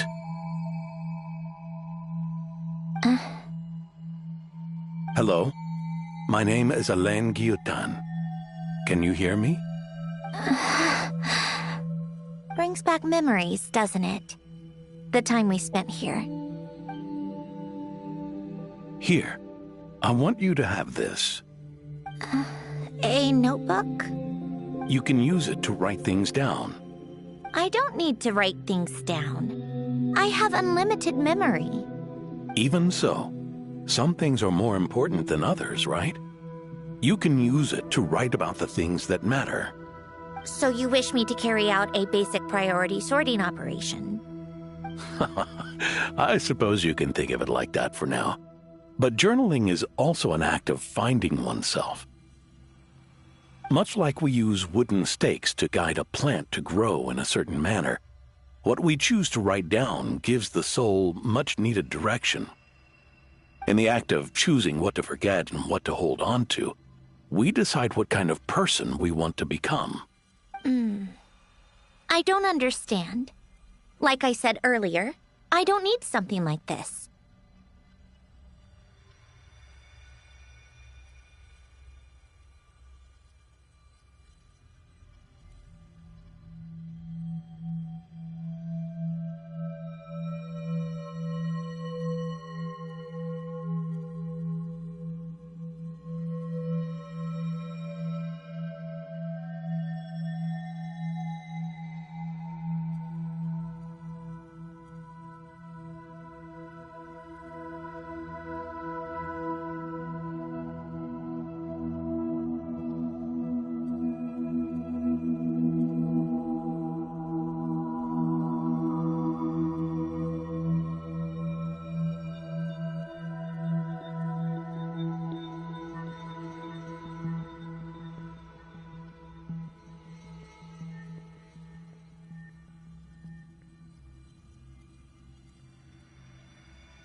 This is where we were born, where our life began.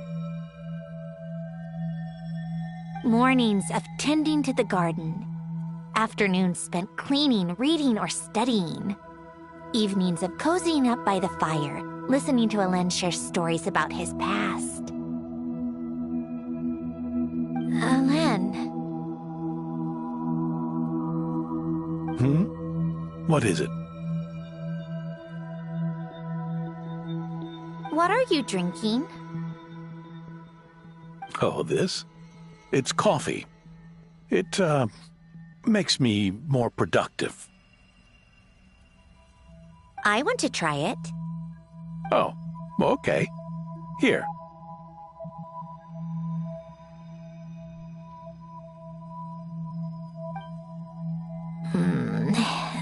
Bitter. Speaking of, Why did you design me with senses? Taste, smell, touch. Well, I'm not quite sure. It just felt like the right thing to do.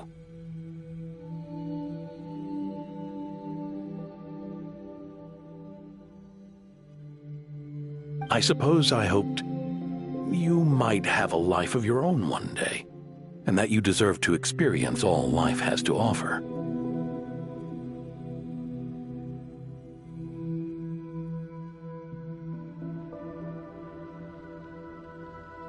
Oh. Still bitter. But the smell is nice. I thought those peaceful days would go on forever. You know that's not possible. Maybe. But how was I supposed to know the end was just around the corner?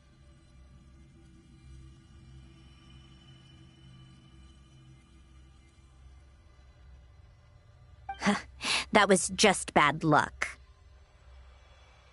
Was it? Well, it certainly became a pattern, now didn't it?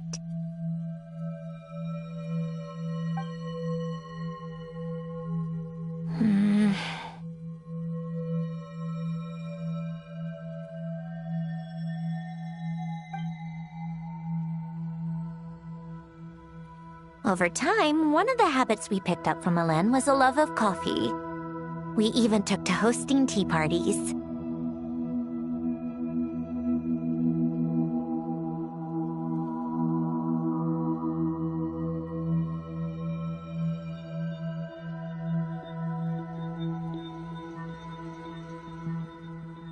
A machine acting like a human.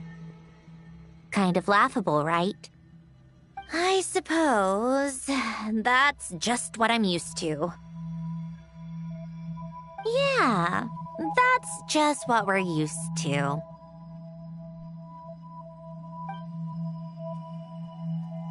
Hey, this place isn't half bad. Great spot for a party. More and more people seem to be showing up to my tea parties uninvited. Anyone care to explain?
Can you blame me? I saw Columbina leading Capitano somewhere, and I had to see what that was about.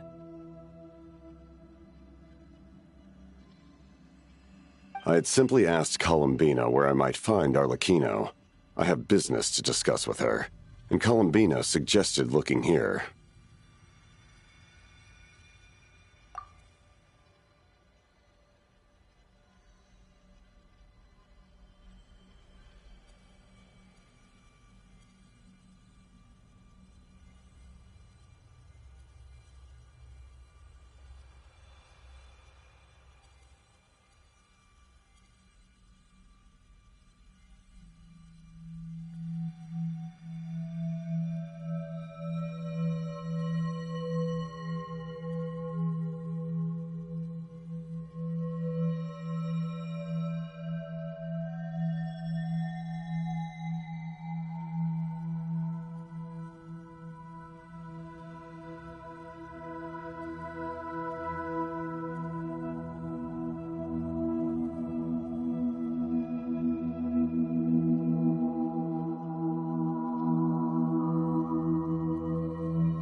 Tartaglia and I were unaware that this was a private gathering. Apologies for the intrusion. It won't be for long. Whatever. Just add it to the list of annoying things that have happened today. What's one more? Since you're here, you might as well stay for a See? Told you she wouldn't mind.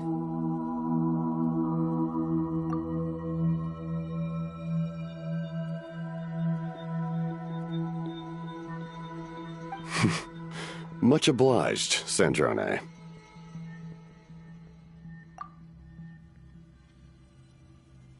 Well, look who we have here. Good thing I brought extra desserts. This has turned into quite the occasion. Capitano, I was just about to go find you. Pardon the intrusion.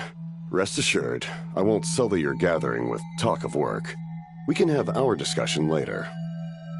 Spoken like a true gentleman.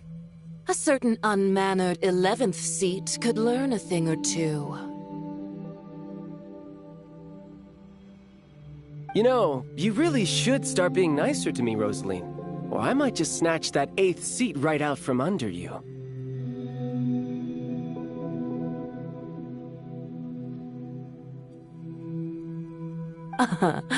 I'd like to see you try.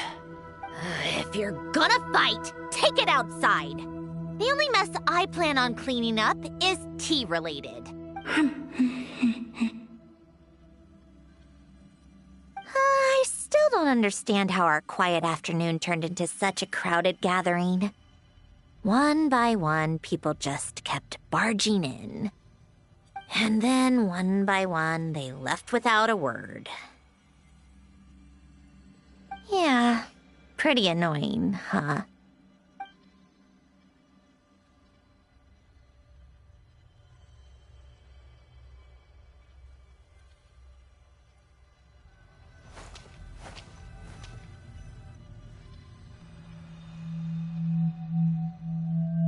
Of all my days with the Fatui, the times I spent with you, Arlecchino. Goodbye, Sandrone.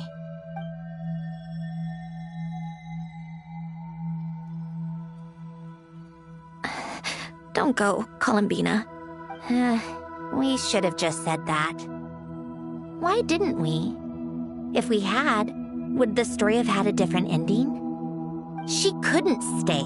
There was no future for her here. She would have just faded away. You're right. I suppose that's why you call me an anomaly. Every time you make a decision, there's a voice inside your heart. My voice. Asking to contradict all logic and why didn't we make her stay? Is it worse to fight for something just to lose it? Don't you find it unfair? One by one, we keep losing the things we care about the most.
But in the end, whether I want to fight for something or cry over all we've lost, you just push it down and pretend not to hear.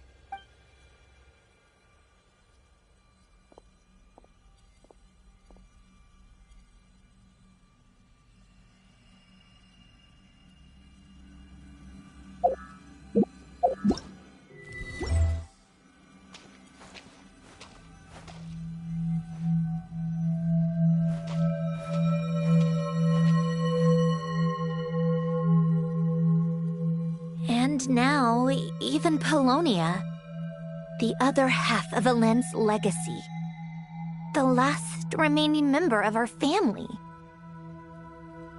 Even Polonia is no longer with us. I did everything I could, but it's just like Elend always said. Polonia was one of a kind. There was no replicating what he managed to create.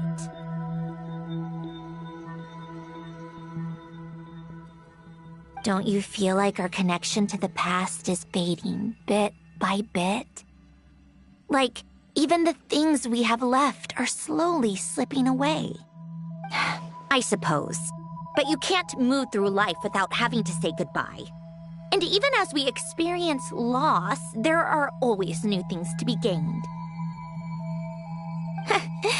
Ever so logical. What's your take, then? It feels like the more I care about something, it sounds so stupid, but I can't help it. That's the hand life has dealt me time and time again. Why even fight for something that's just going to be lost in the end? Better to never have had it at all. Dark, I know. But the heart wants what it wants.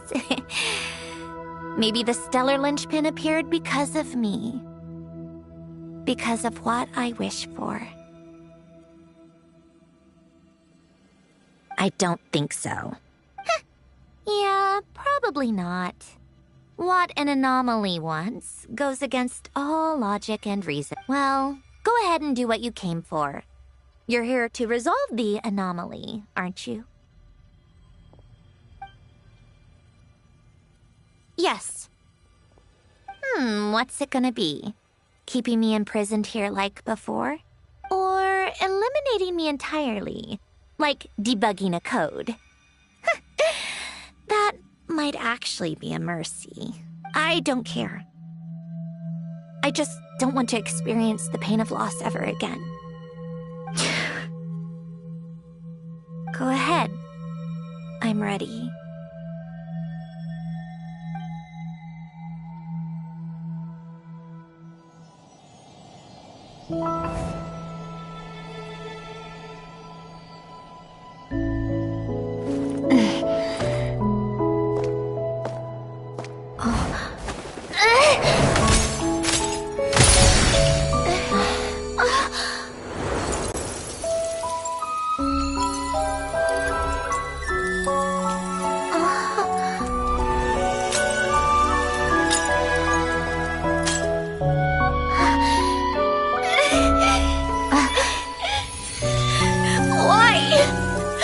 Why do we keep losing everything we care about? I know it hurts, but that's life. I wish... I know. I've always known. Because we've been one all along.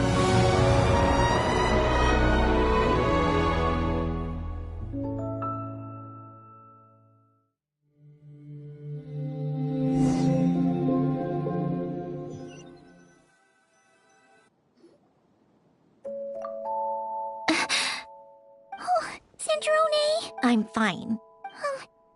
It's okay to cry, you know. Cry? You've gotta be kidding me.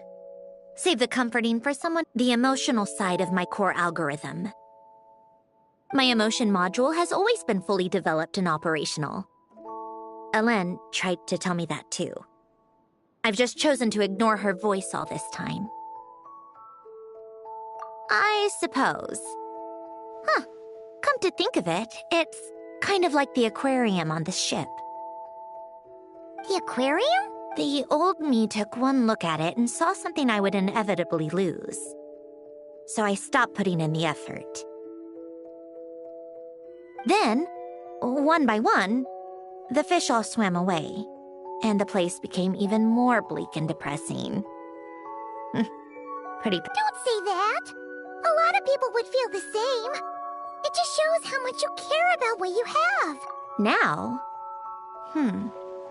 After seeing what you've done with the aquarium, I have to admit.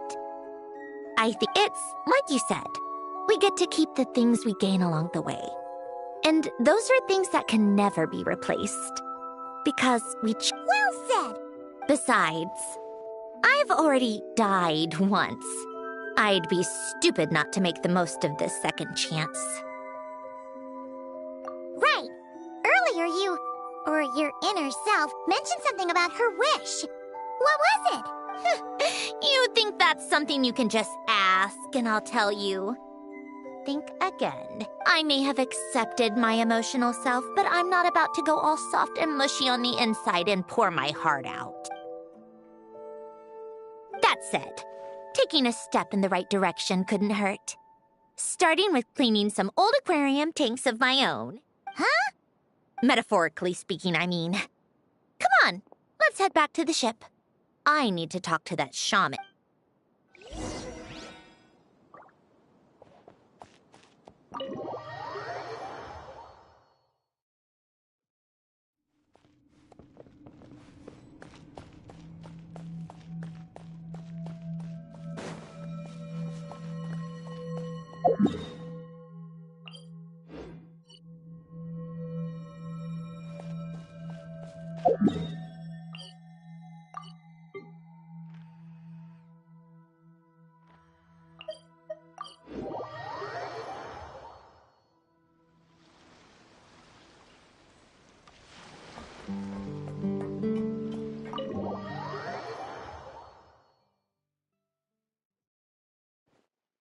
Huh? Resentful lost souls? You couldn't get comfortable sleeping near the Opera Epicles, right? Well, I bet that's why. The Fountain of Lucine is where all the water in Fontaine gathers. So that's where the emotions within the water converge as well. Hold on. If it's souls we're dealing with, feeling uncomfortable should have been just the beginning. And under normal circumstances, I'm sure someone of your talents would have. The problem is, these souls are no longer complete. Remind me how they ended up like that again? You mentioned something about them being split apart. Yes, it's called soul severing. Renee of the Nartsitzenkreuz Ordo came up with it. After learning of Fontaine's impending doom, Renee thought if he could find a means for the soul to live on in perpetuity, it might ensure the world's salvation. Soul severing was the first step of his research.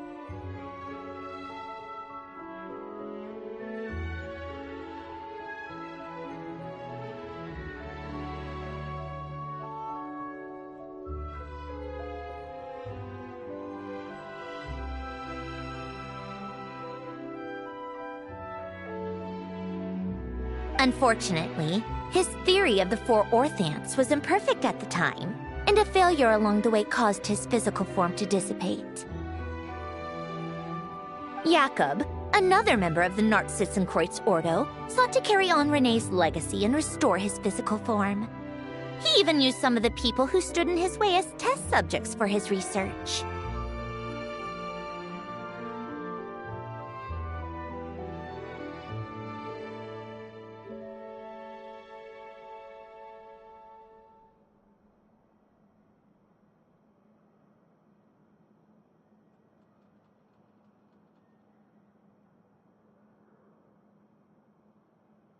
By severing their souls? Yes. After Renee successfully awakened, the two continued their research. and all the severed souls ended up merging into Renee's consciousness. After you saved Fontaine by turning Fontainians into true humans, these souls returned to the ley lines. But the souls severed before Renee awakened had nowhere to go, doomed to forever wander the waters of Fontaine as listless spirits. Almost as if they exist outside the bounds of this world, unrecognized by the ley lines or fate. No wonder I couldn't sense them.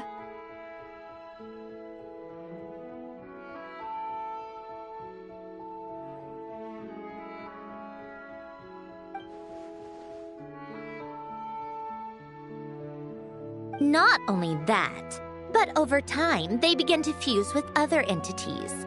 Their inner resentment lured in all sorts of evil beings, which corrupted and defiled them into nothing more than accumulations of filth.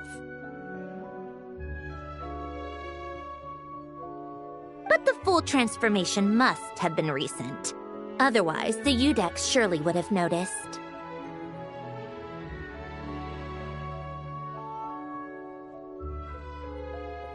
Wait, no, he must know already.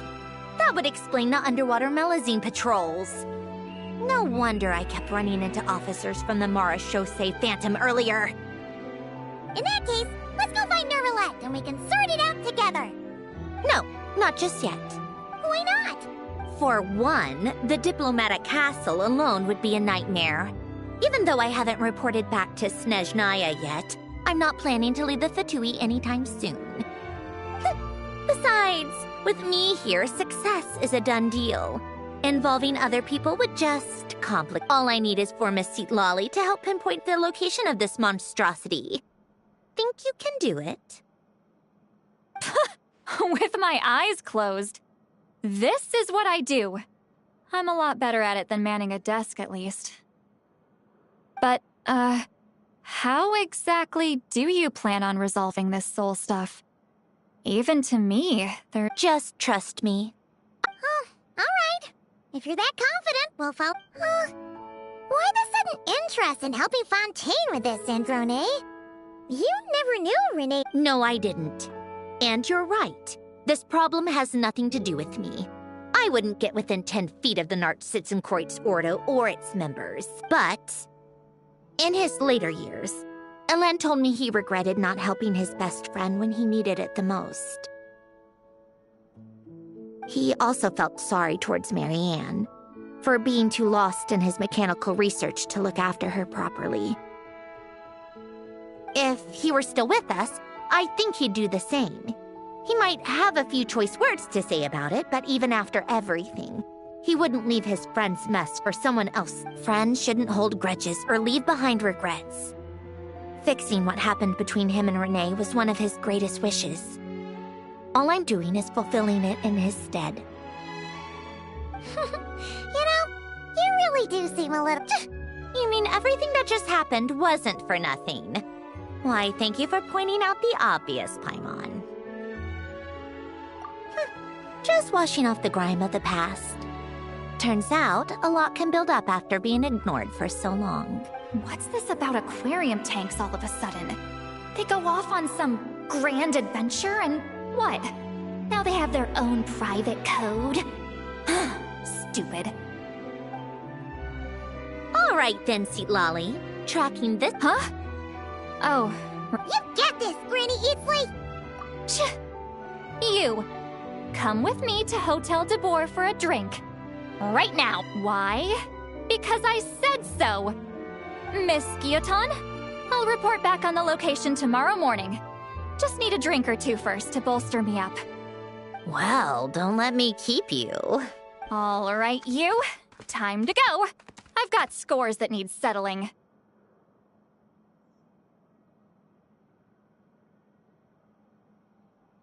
Huh?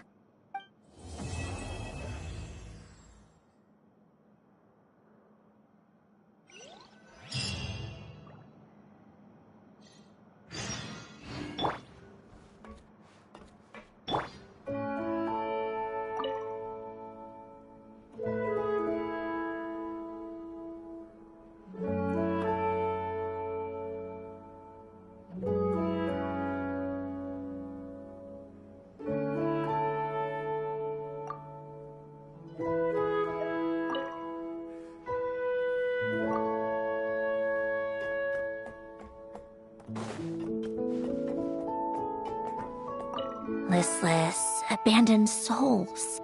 An accumulation.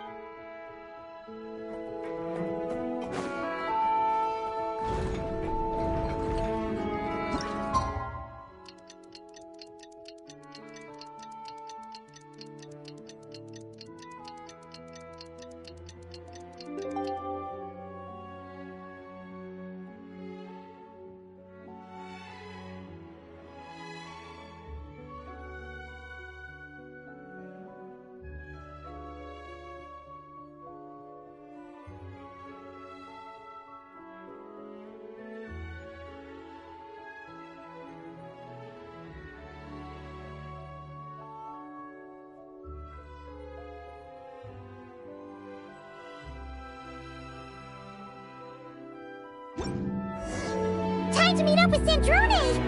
Wonder if St. Lolly was able to pinpoint the location. Well, we should know soon. Let's just hope it all works out. St. Lolly sure drank a lot last night, huh? Wonder if she's even awake.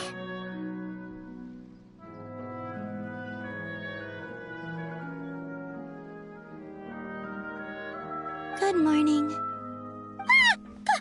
Columbina! Oh, phew. I sure know how to make— We just finished filming a last-minute scene, so I came up to get some fresh air.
The others are still down below discussing what the final scene should be. You mean, how it should end? Yes. They're torn between whether the heroine should reunite with her old friend or not. Ah! Because the whole point is that she came to her friend's homeland to search for her, right?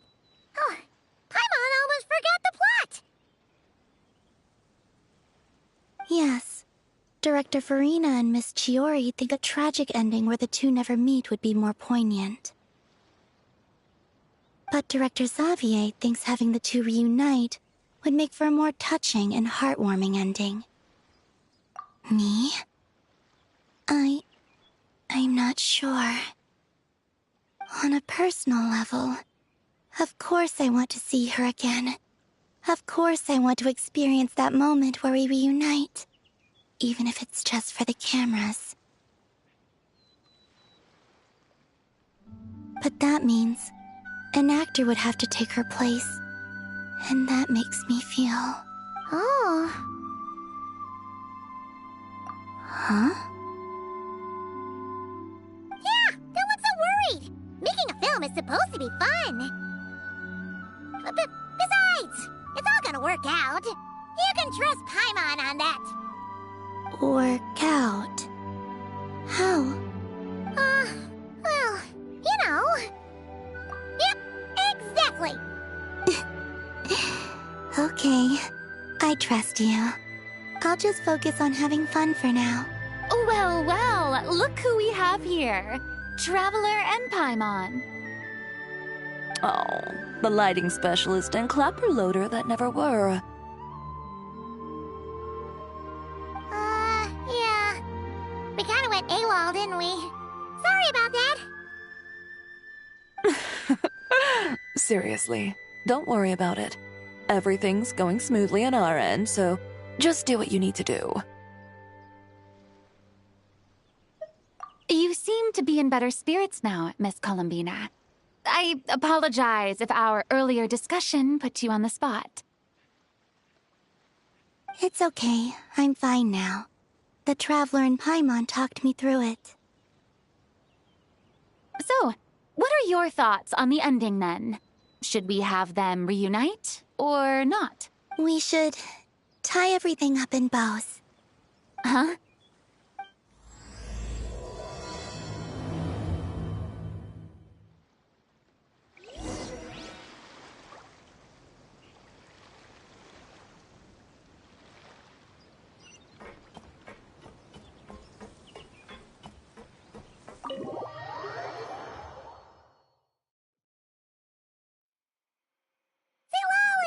We're here!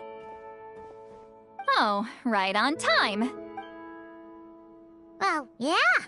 We weren't the ones who drank our weight in alcohol yesterday. What? Are you suggesting Granny can't handle her liquor? It takes a lot more than that to get me drunk. Really? 'Cause, you stopped making sense after a while.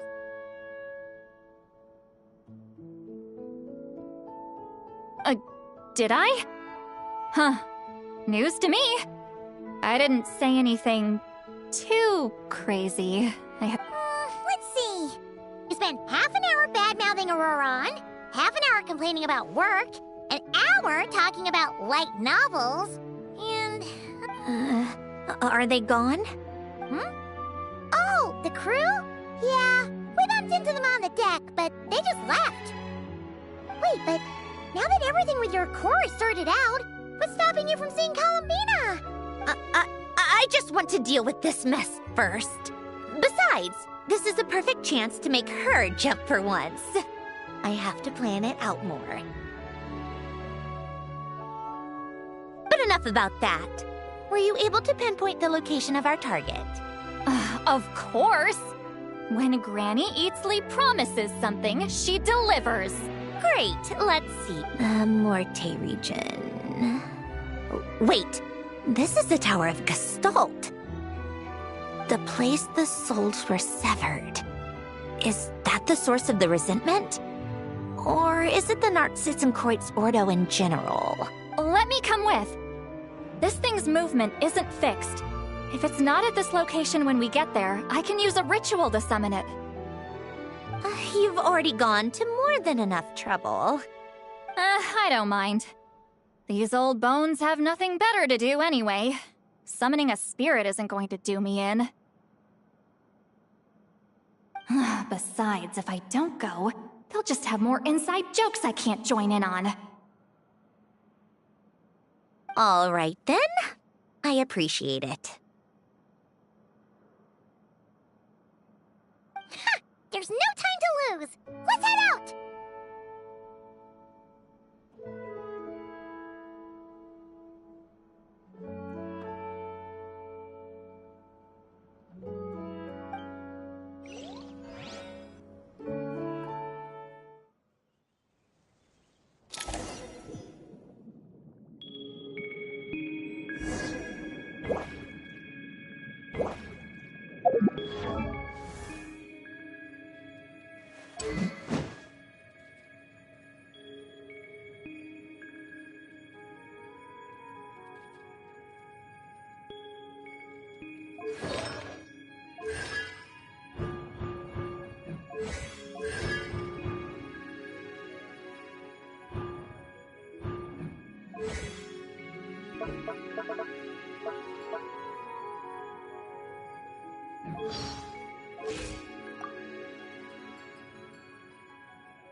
Huh, no sign of it so far. Should I start the summoning ritual? Let's drain the water from this floor of the tower first. It'll make it easier to move around. Wait, we can do that? Of course. Alan and Renee both saw the future that awaited Fontaine, and even shared a few methods for waterproofing buildings. The principle behind it is... not important. Just unlock the mechanisms in the order I...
Ready?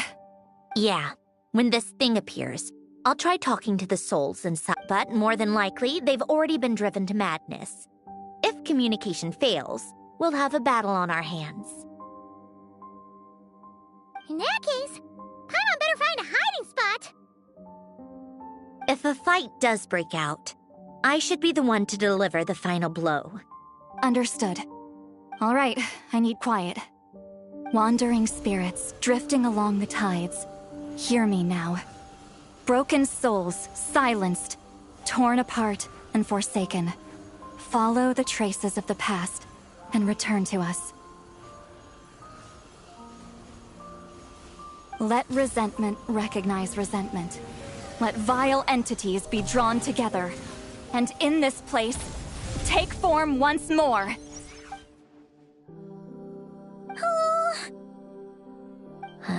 What now?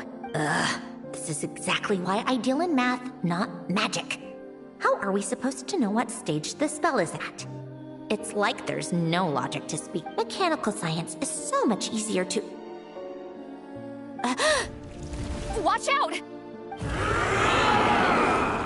Hey, you! Or whoever's inside of you. I need you to listen. I'm a descendant of Fontaine's Lord Artificer, Alain Guillotin. I can make you whole again and return you to the ley lines. You just need to work with me here. Sandrone! Shh. Looks like talking this out is off the table. All right, plan B. Time to blow off some steam.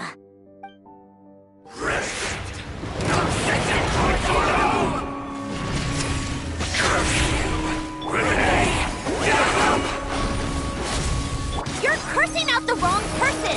I didn't even know them!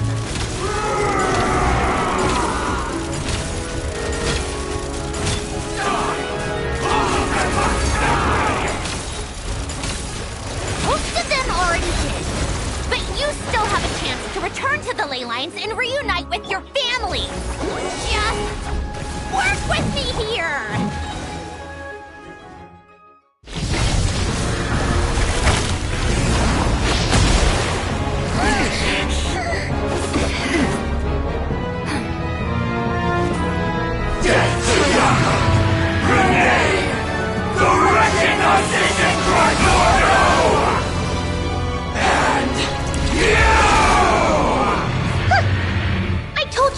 like them.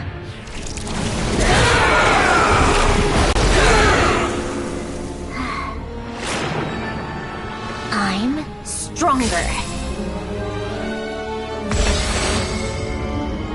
Inverted. World formula. Reversion.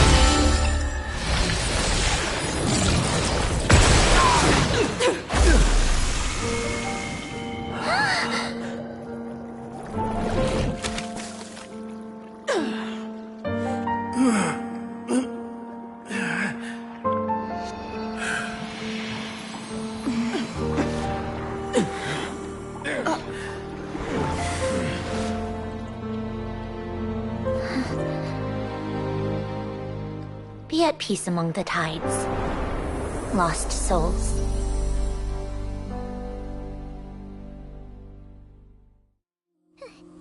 Is it over? Yep, told you it'd be a piece of cake. How did you do that back there? That creature was nothing special. Add a bunch of souls with nowhere to go, a touch of malicious energy, a few impurities, and a whole lot of resentment. And that's what you get.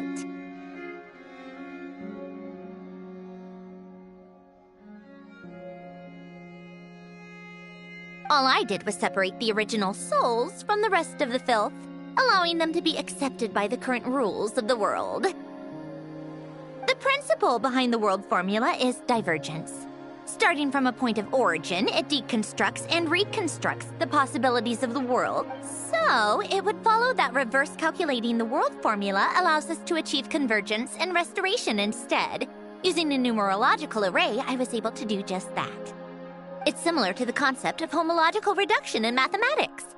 I reduced them to the basic fundamental essence of their being without changing their underlying nature. That meant... never mind. Judging by all the blank stares, I'm guessing you don't actually care. I think I finally understand how Outlanders feel when I ramble on about shaman stuff. Point is, it was super impressive! You're just realizing that now?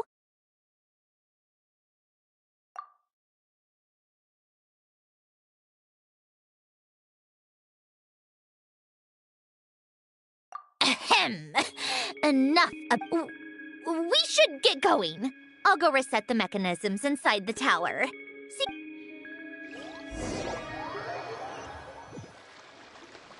Well, that's one old mess for the books. Glad to have that over and done with. Feels nice to do a good deed every once in a while. You helped everyone out a bunch and not cry, too. Kinda seems like you're just a good person.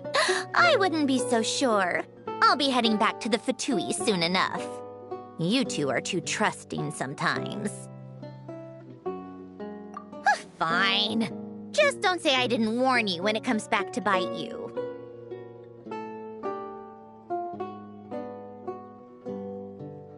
Well, where to next? Back to the ship? Yeah! Your personal business, the Narcitzenkreuz thing, it's all resolved. That means you can see the people that need seeing now. Everyone's gonna be so happy you're back! You wouldn't catch me dead admitting to this before, but... yeah, Columbina's a special case, though. This time, I'm definitely getting her back for all her annoying antics over the years.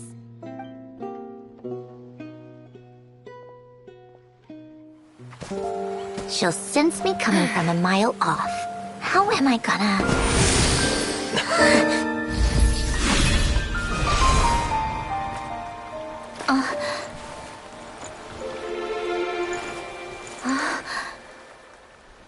Sandrone? Is it really you? You're back? You didn't tell me. You avoided me. Why?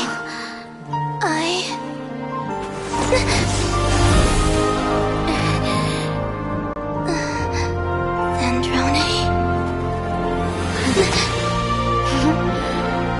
Now we're even.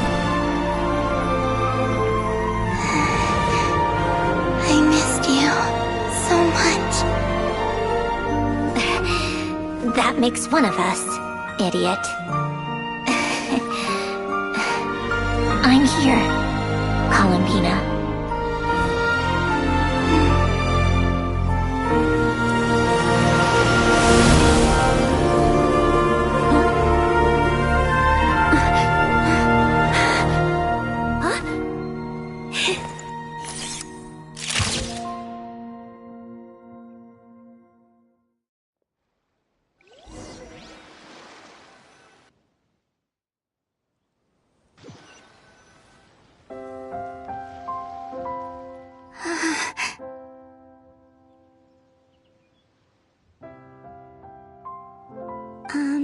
Sandrone.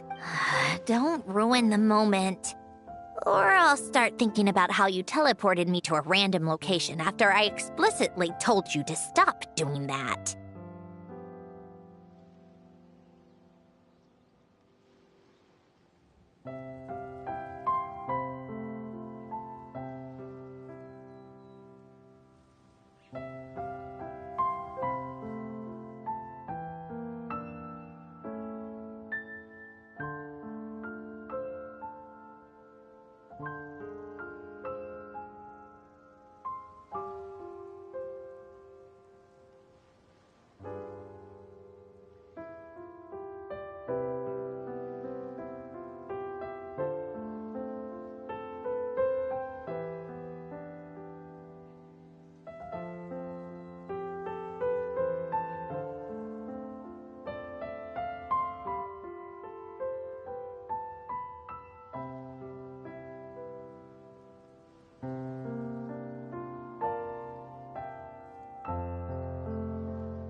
And scene! Bravo! Bravo! We got it!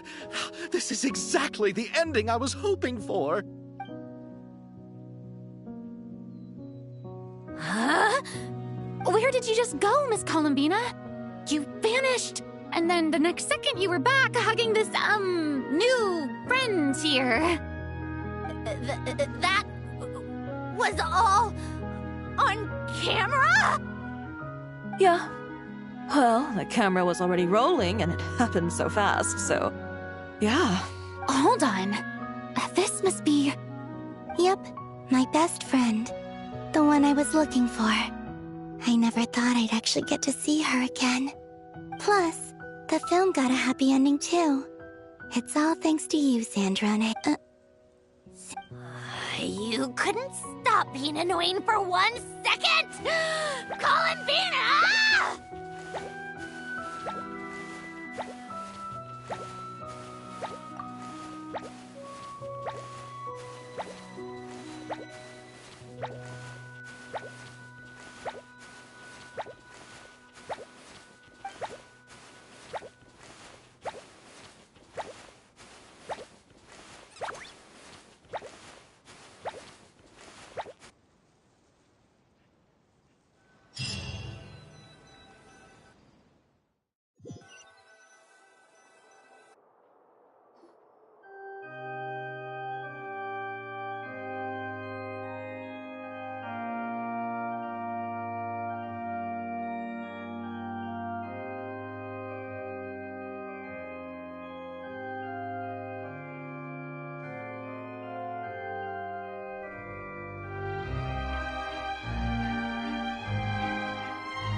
As expected, going to the opera house is the true way to enjoy a film.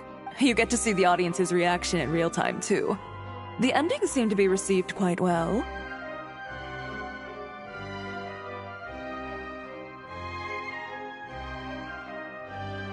Paimon can't believe you let us include that in the final cut, Sandrone! You even agreed to help us reshoot a couple of shots. Thanks Most of it was caught on camera already, so it's not like I had much of a choice. Besides, the film I'm in is going to be any-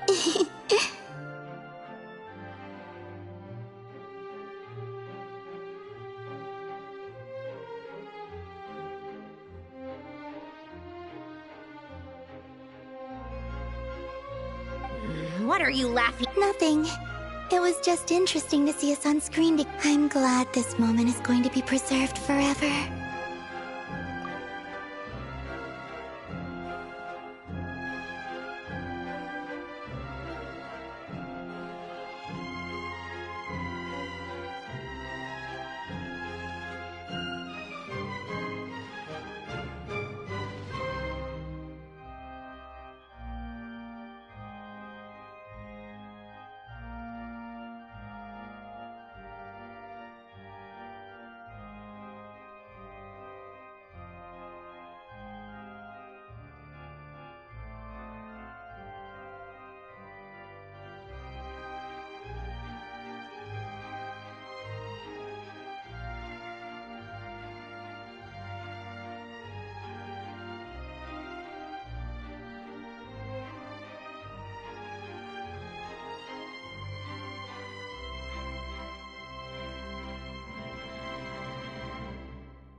Just a pity we didn't take home the Farina Award this time around.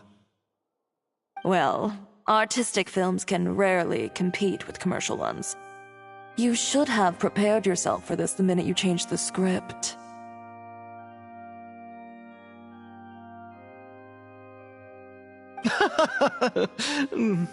Oh, did I hear someone mention the Farina Award? Come on, don't gloat. I won't. Our crew winning the Farina Award was a team effort after all. Costume design, script adaptation. Ooh, and the practical effects were so realistic. The flames and A lot of the effects were based on actual items the Special Patrol confiscated from criminals. Who knew they'd serve another purpose, right? But it turned out amazing! Really brought the thrilling scenes from the novel to life. Fontaine's film industry is seriously Which film did you vote for, Silali? Isn't it obvious? Great Detective Hurlock, of course! That's the whole reason I'm here! You all should be proud, though. A lot of critics are saying really good things about your film, too. Longing and loss, searching for something even after it's gone. It's a film that makes you think about life. Well, that is what the art of storytelling is. Watching a film with friends is so much fun! There's so much to— Ooh, let's throw a celebration later, then! We're all old friends. Oh, we could find a place and— How about the Winglet? That's perfect! Friends and family are more than welcome too. So if you want to bring— You all can head over first and make yourselves at home. I'll bring over some refreshments in a bit. I just have one more stop to make for— Can I come? Fine. Not like you'd listen if I tried to stop you.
Wait, is this? Yes. Here lies Lord Artificer, Elaine Guillotin. This is his grave. Oh. I'm sorry, Ellen. I'm sorry this is the first time I've been back since leaving Fontaine. I got your gift. I even cleaned up one of the Narcitzenkreuz Ordo's messes along the way. Our home is just as quiet and warm as it always was. The flowers in the garden are still thriving. Polonia received irreparable damage in battle. I should have taken better care of your invention. I'm sorry. Polonia was family to me. Just like you. You always said I was a fast learner. But I'm not so sure. It took me far too long to learn the things that truly matter.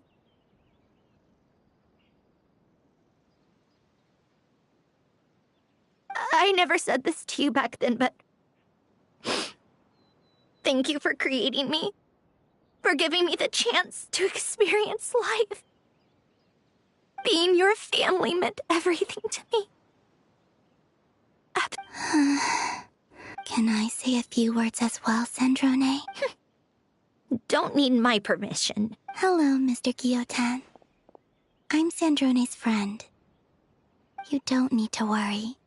Sandrone is doing great. Not only is she a brilliant scholar, she's made a whole bunch of friends, too.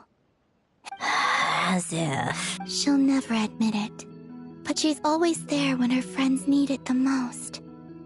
I wouldn't even be here without her. So, if she ever needs help, her friends will be there in a heartbeat, including... Columbina. What else? Oh, she likes drinking bitter coffee, listening to piano music when she can't sleep. Turns out she even likes giving... No, wait! Don't tell him all that! Huh? I don't understand. I didn't think... Well, yeah, but there are still things I don't want to say. Okay. I'll come by myself and tell him for you. That's not what I meant. All right. Enough with the speeches. If no one has anything else to add, let's just... Should we say a few words too? Kinda seems like Columbina said it all. Oh, great idea!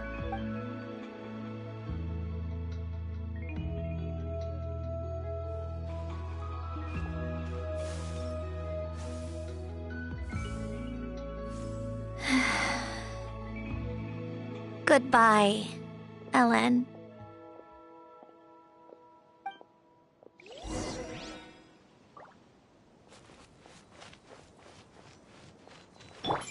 Begone!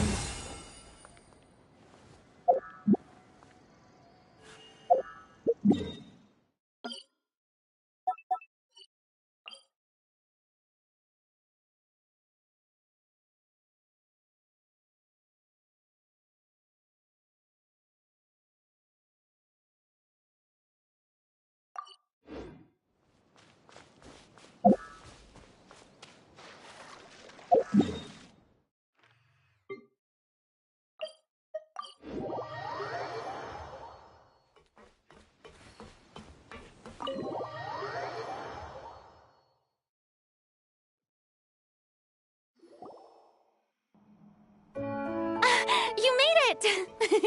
The party's already started. Oh, but, you didn't bring anyone else along? I thought you headed out to invite some friends.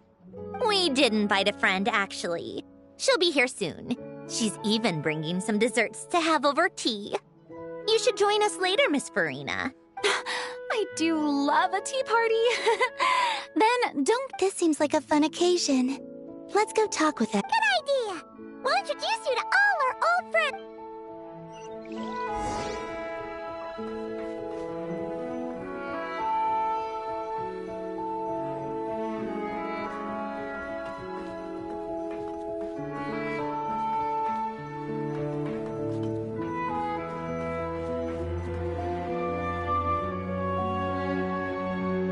You made it. Sorry for starting the celebrations without you. No worries at all. We're just glad everyone's having such a great time. Oh, right. You've probably seen them around already, but let us introduce you for real. This is... Miss Columbina and Miss Guillotin, right? Oh, we saw the film you were in. It was so touching. Yep. This one started bawling her eyes out right next to me. I know. I didn't bring nearly enough. Thanks. We saw your film, too. I memorized all your names. Oh, guess we can skip the introductions, then. Our effects were pretty over the top, right? Some of the extras in the big scenes were actual members of the Spina di Rosula. So basically, your contribution was creating realistic-looking That wasn't the only realistic aspect. Miss Chevreuse and Miss Emily were also kind enough to lend their expertise on criminal investigations and forensics. Oh, it was nothing. I was just honored to take part and help out. Wow! No wonder your film turned out so good. You basically had an expert in every field. Talk about a stacked crew. Oh, speaking of, want to join in on a round of tabletop troupe later, Miss Columbina and Miss Guillotin? I mean, what better place for a party than a party? Here we go again.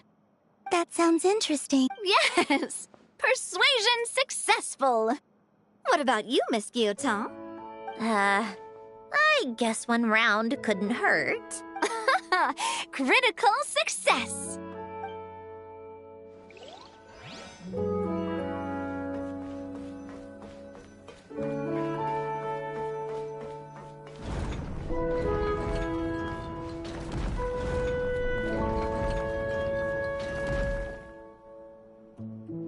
Wait a second. Mr. Baptiste and Veronique! You're friends of yours? Veronique is the prop manager for Musketeer Pictures. And Mr. Baptiste Yeah, former prop manager. Now we're just two criminals serving our time.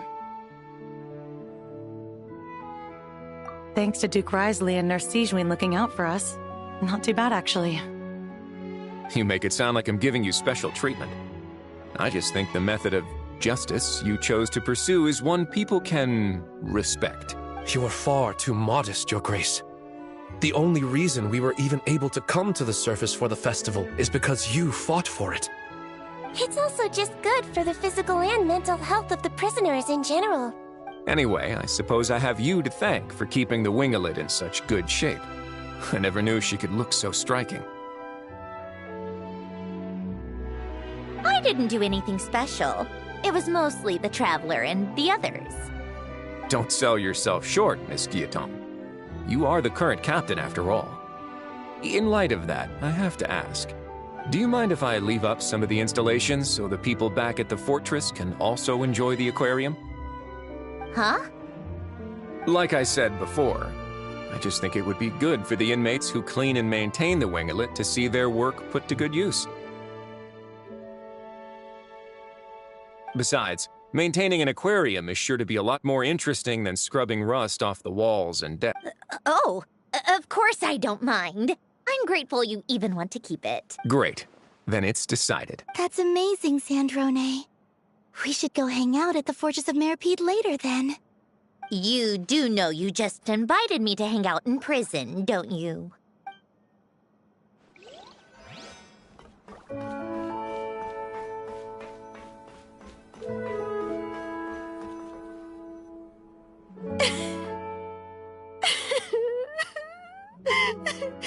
What a dream come true! For once, it all worked out! I can die without regrets! Let's not get too ahead of ourselves, Director Lapine Pauline. What was in that piece of cake you just handed her, Escoffier? Maritime flowers, eggs, flour, same as all the other pieces. What? Oh, it's so delicious! I'm so happy! My life has peaked!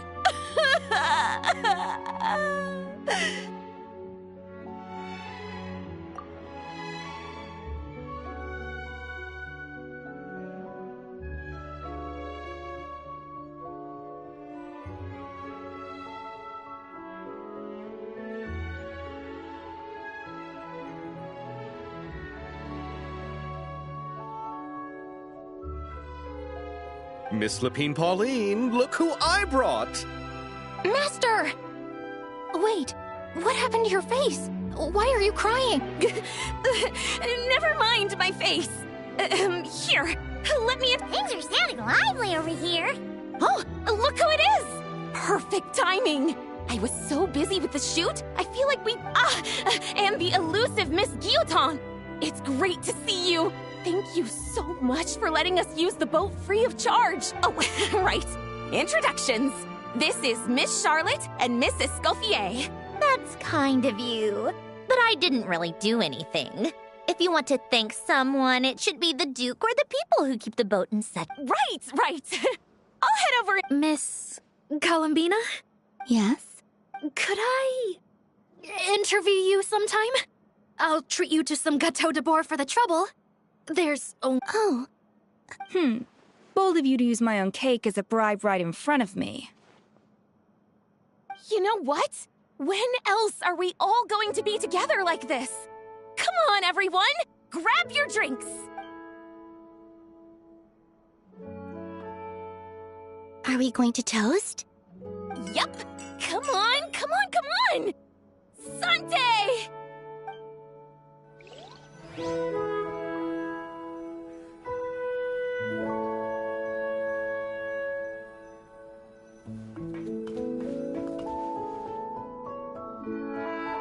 Granny Eatsley, you're really not going to let us borrow these cute little stuffed toys for our magic show? First of all, Seat Lalin and Eats Papa are Chi-Chi meal. They have inauspicious stars sealed within them, and they're my helpers, not toys. But the Grin Malkin Cat and Boggle Cat box are Linny and Lynette's helpers. And they still make good Agreed. We've never had a Chi-Chi meal pop out of our hats before.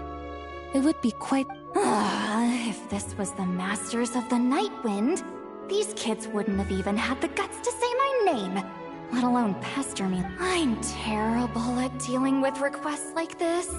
Oh, Traveler, quick, save me! You think you're so funny. Lady Sandrone, Lady Columbina. Hello. Don't look at me like that. I don't have any mechanisms for you to break. Don't be fooled by my sister's demeanor, Lady Sandrone. She's just as delighted as the rest of us to have... Well, I suppose when I'm not so busy, I could find some time when Arlecchino is around and bring up... You're too kind, Lady Sandrone. I'm sure just your visit alone would make Father more than happy. I just need to borrow them for a bit. I'll pull them out of my hat, give them a quick hug, then give them straight back. When did hugging become a part of it? Oh! I could lend you pair, so you have something to hug in the meantime. I don't need something to hug in the meantime. The issue was never the hugs. How about this? You can have 2 VIP tickets right next to each other. Right next to each other?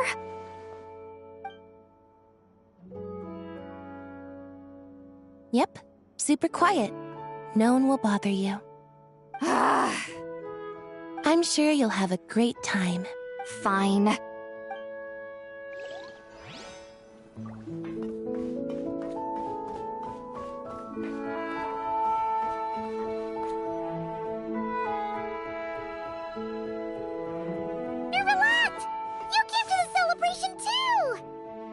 Yes. I can only hope my presence does not make anyone ill at ease. Who's this? All right! This is Nervalette, the Eudex of Fontaine. And this is Columbina and Sandrone. Greetings. Hello. These two must be the Fatus and former Fatus related to the recent incident in Nodcry. I read about them in the diplomatic report. The Eudex? Oh, the dragon that cries a lot. Oh, well... Jeez, Columbina. That's your takeaway from all those Fatui meetings? Serious? Is that truly how I'm portrayed in the Fatui's intelligence? You must put a lot of people in prison then. Well, it would be more accurate to say I passed judgment on their crimes. All trials in Fontaine strive for fairness and justice, so as to avoid imprisoning the innocent. So, only the people who deserve it get sent to prison. Well, deserve is quite a subjective metric, is it not? At the very least, I can promise that in every trial over which I preside, I make every effort to deliver a fair verdict.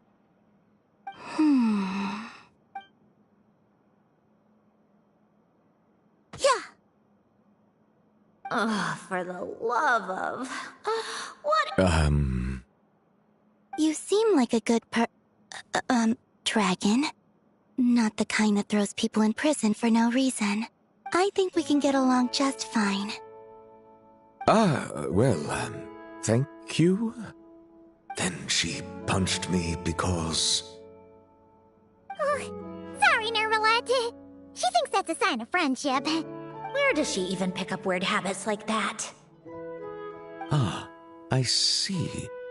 I believe I have observed people on the streets of Fontaine expressing affection in a similar manner. I suppose I now know what it feels like. Yes, quite. You know, these two are surprisingly alike. Oh, looks like Arlecchino's here. Come on, Columbina. Let's go have ourselves a tea party.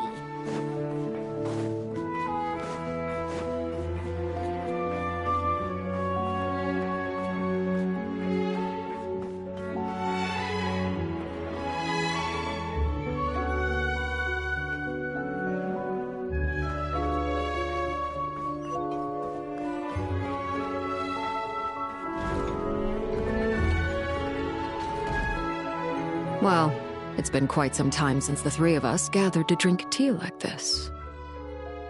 Yes, but your tea is as good as ever, Sandrone. Of course it is. The pastries you brought aren't half bad either, Arlecchino. I'm glad to hear it. Are they to your liking, Miss Farina? If I remember correctly, this particular cake is your favorite. Yes, thank you. The tea and pastries are absolutely delicious. I can't believe I'm casually sipping tea with 3 harbingers. Or are some of them former harbingers? Who knows? Due to diplomatic reasons at the time, our last tea party was rather tense. Wasn't it, Miss Farina? You have my... But this is simply a casual gathering of close friends. So I do hope you can relax and enjoy yourself. Of course! I appreciate the hospitality, in both cases. Next time, let me be the one to treat all of you. I'm sure we'd all be delighted to have you join us more often. The same goes for you two.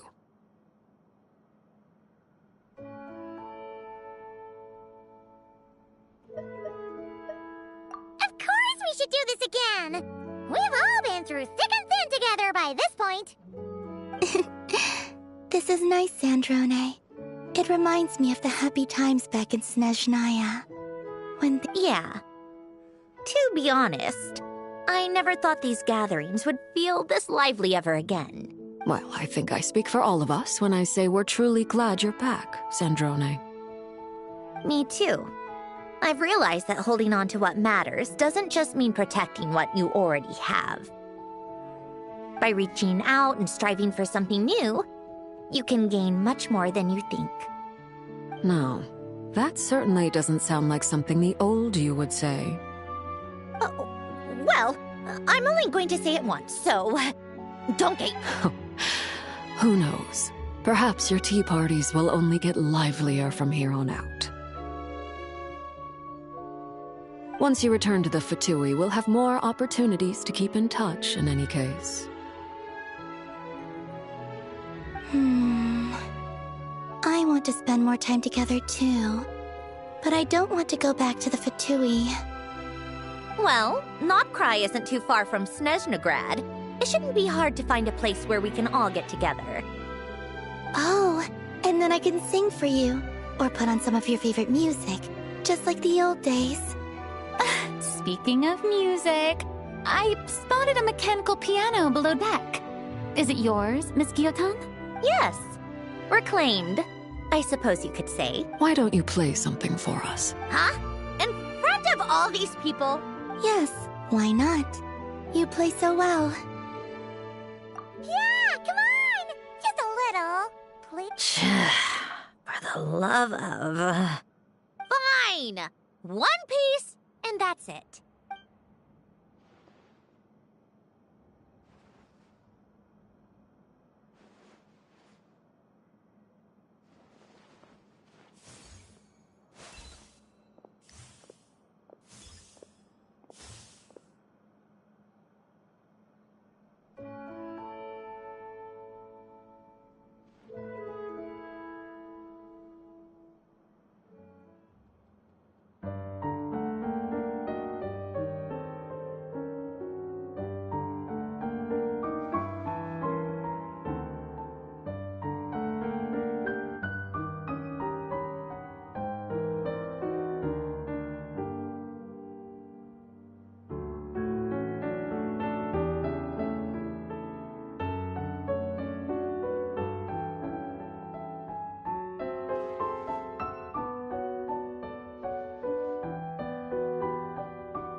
Musketeer pictures!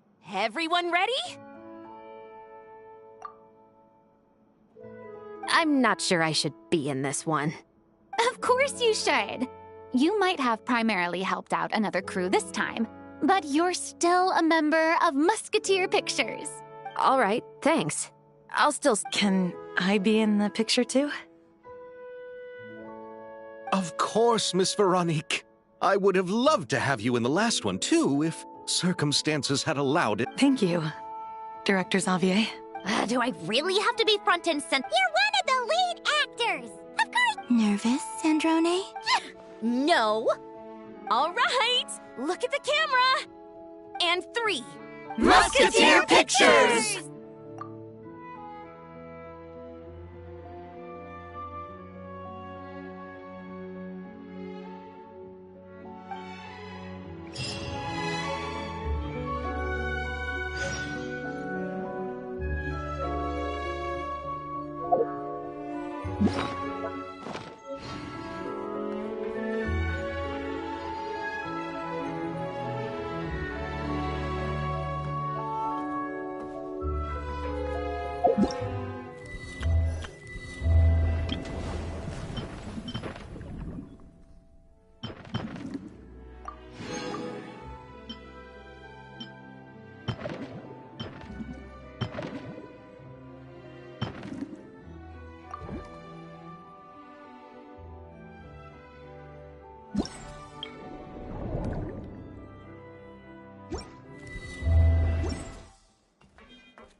best idea I have ever had.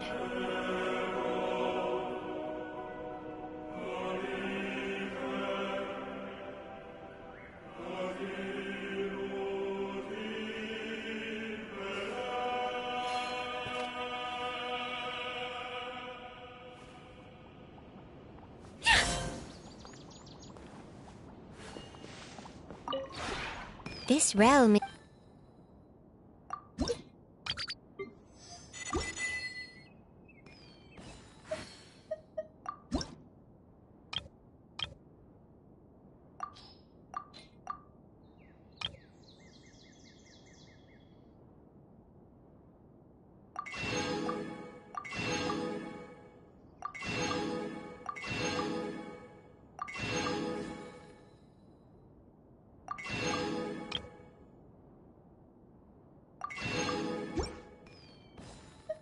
If you ever...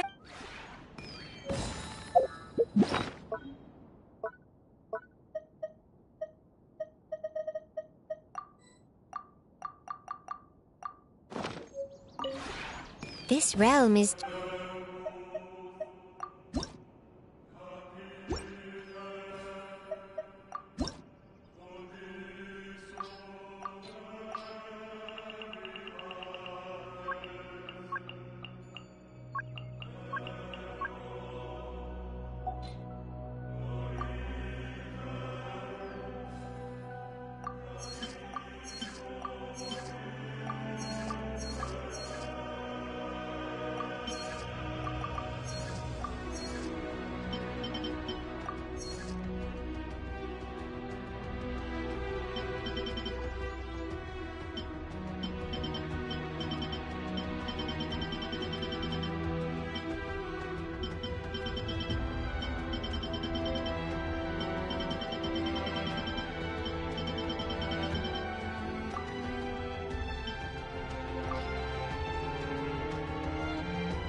If you ever...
Sandrone doesn't mind, we should definitely catch some more fishies and make this Hey, you two.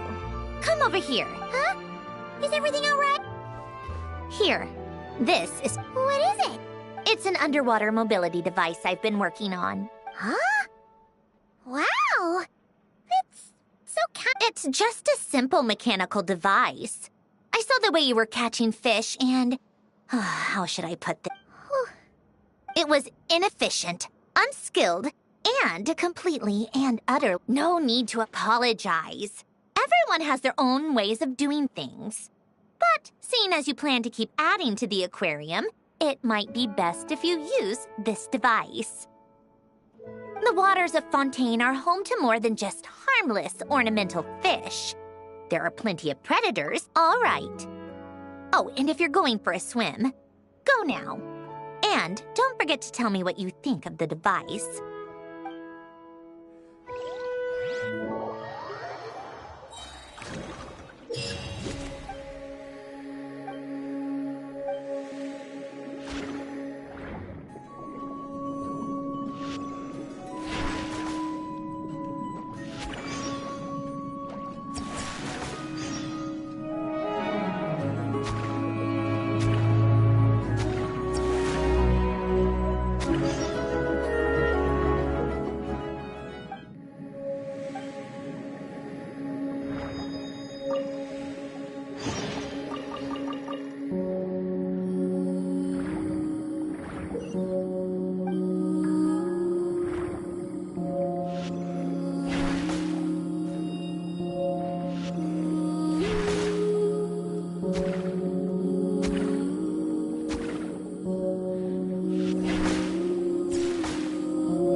What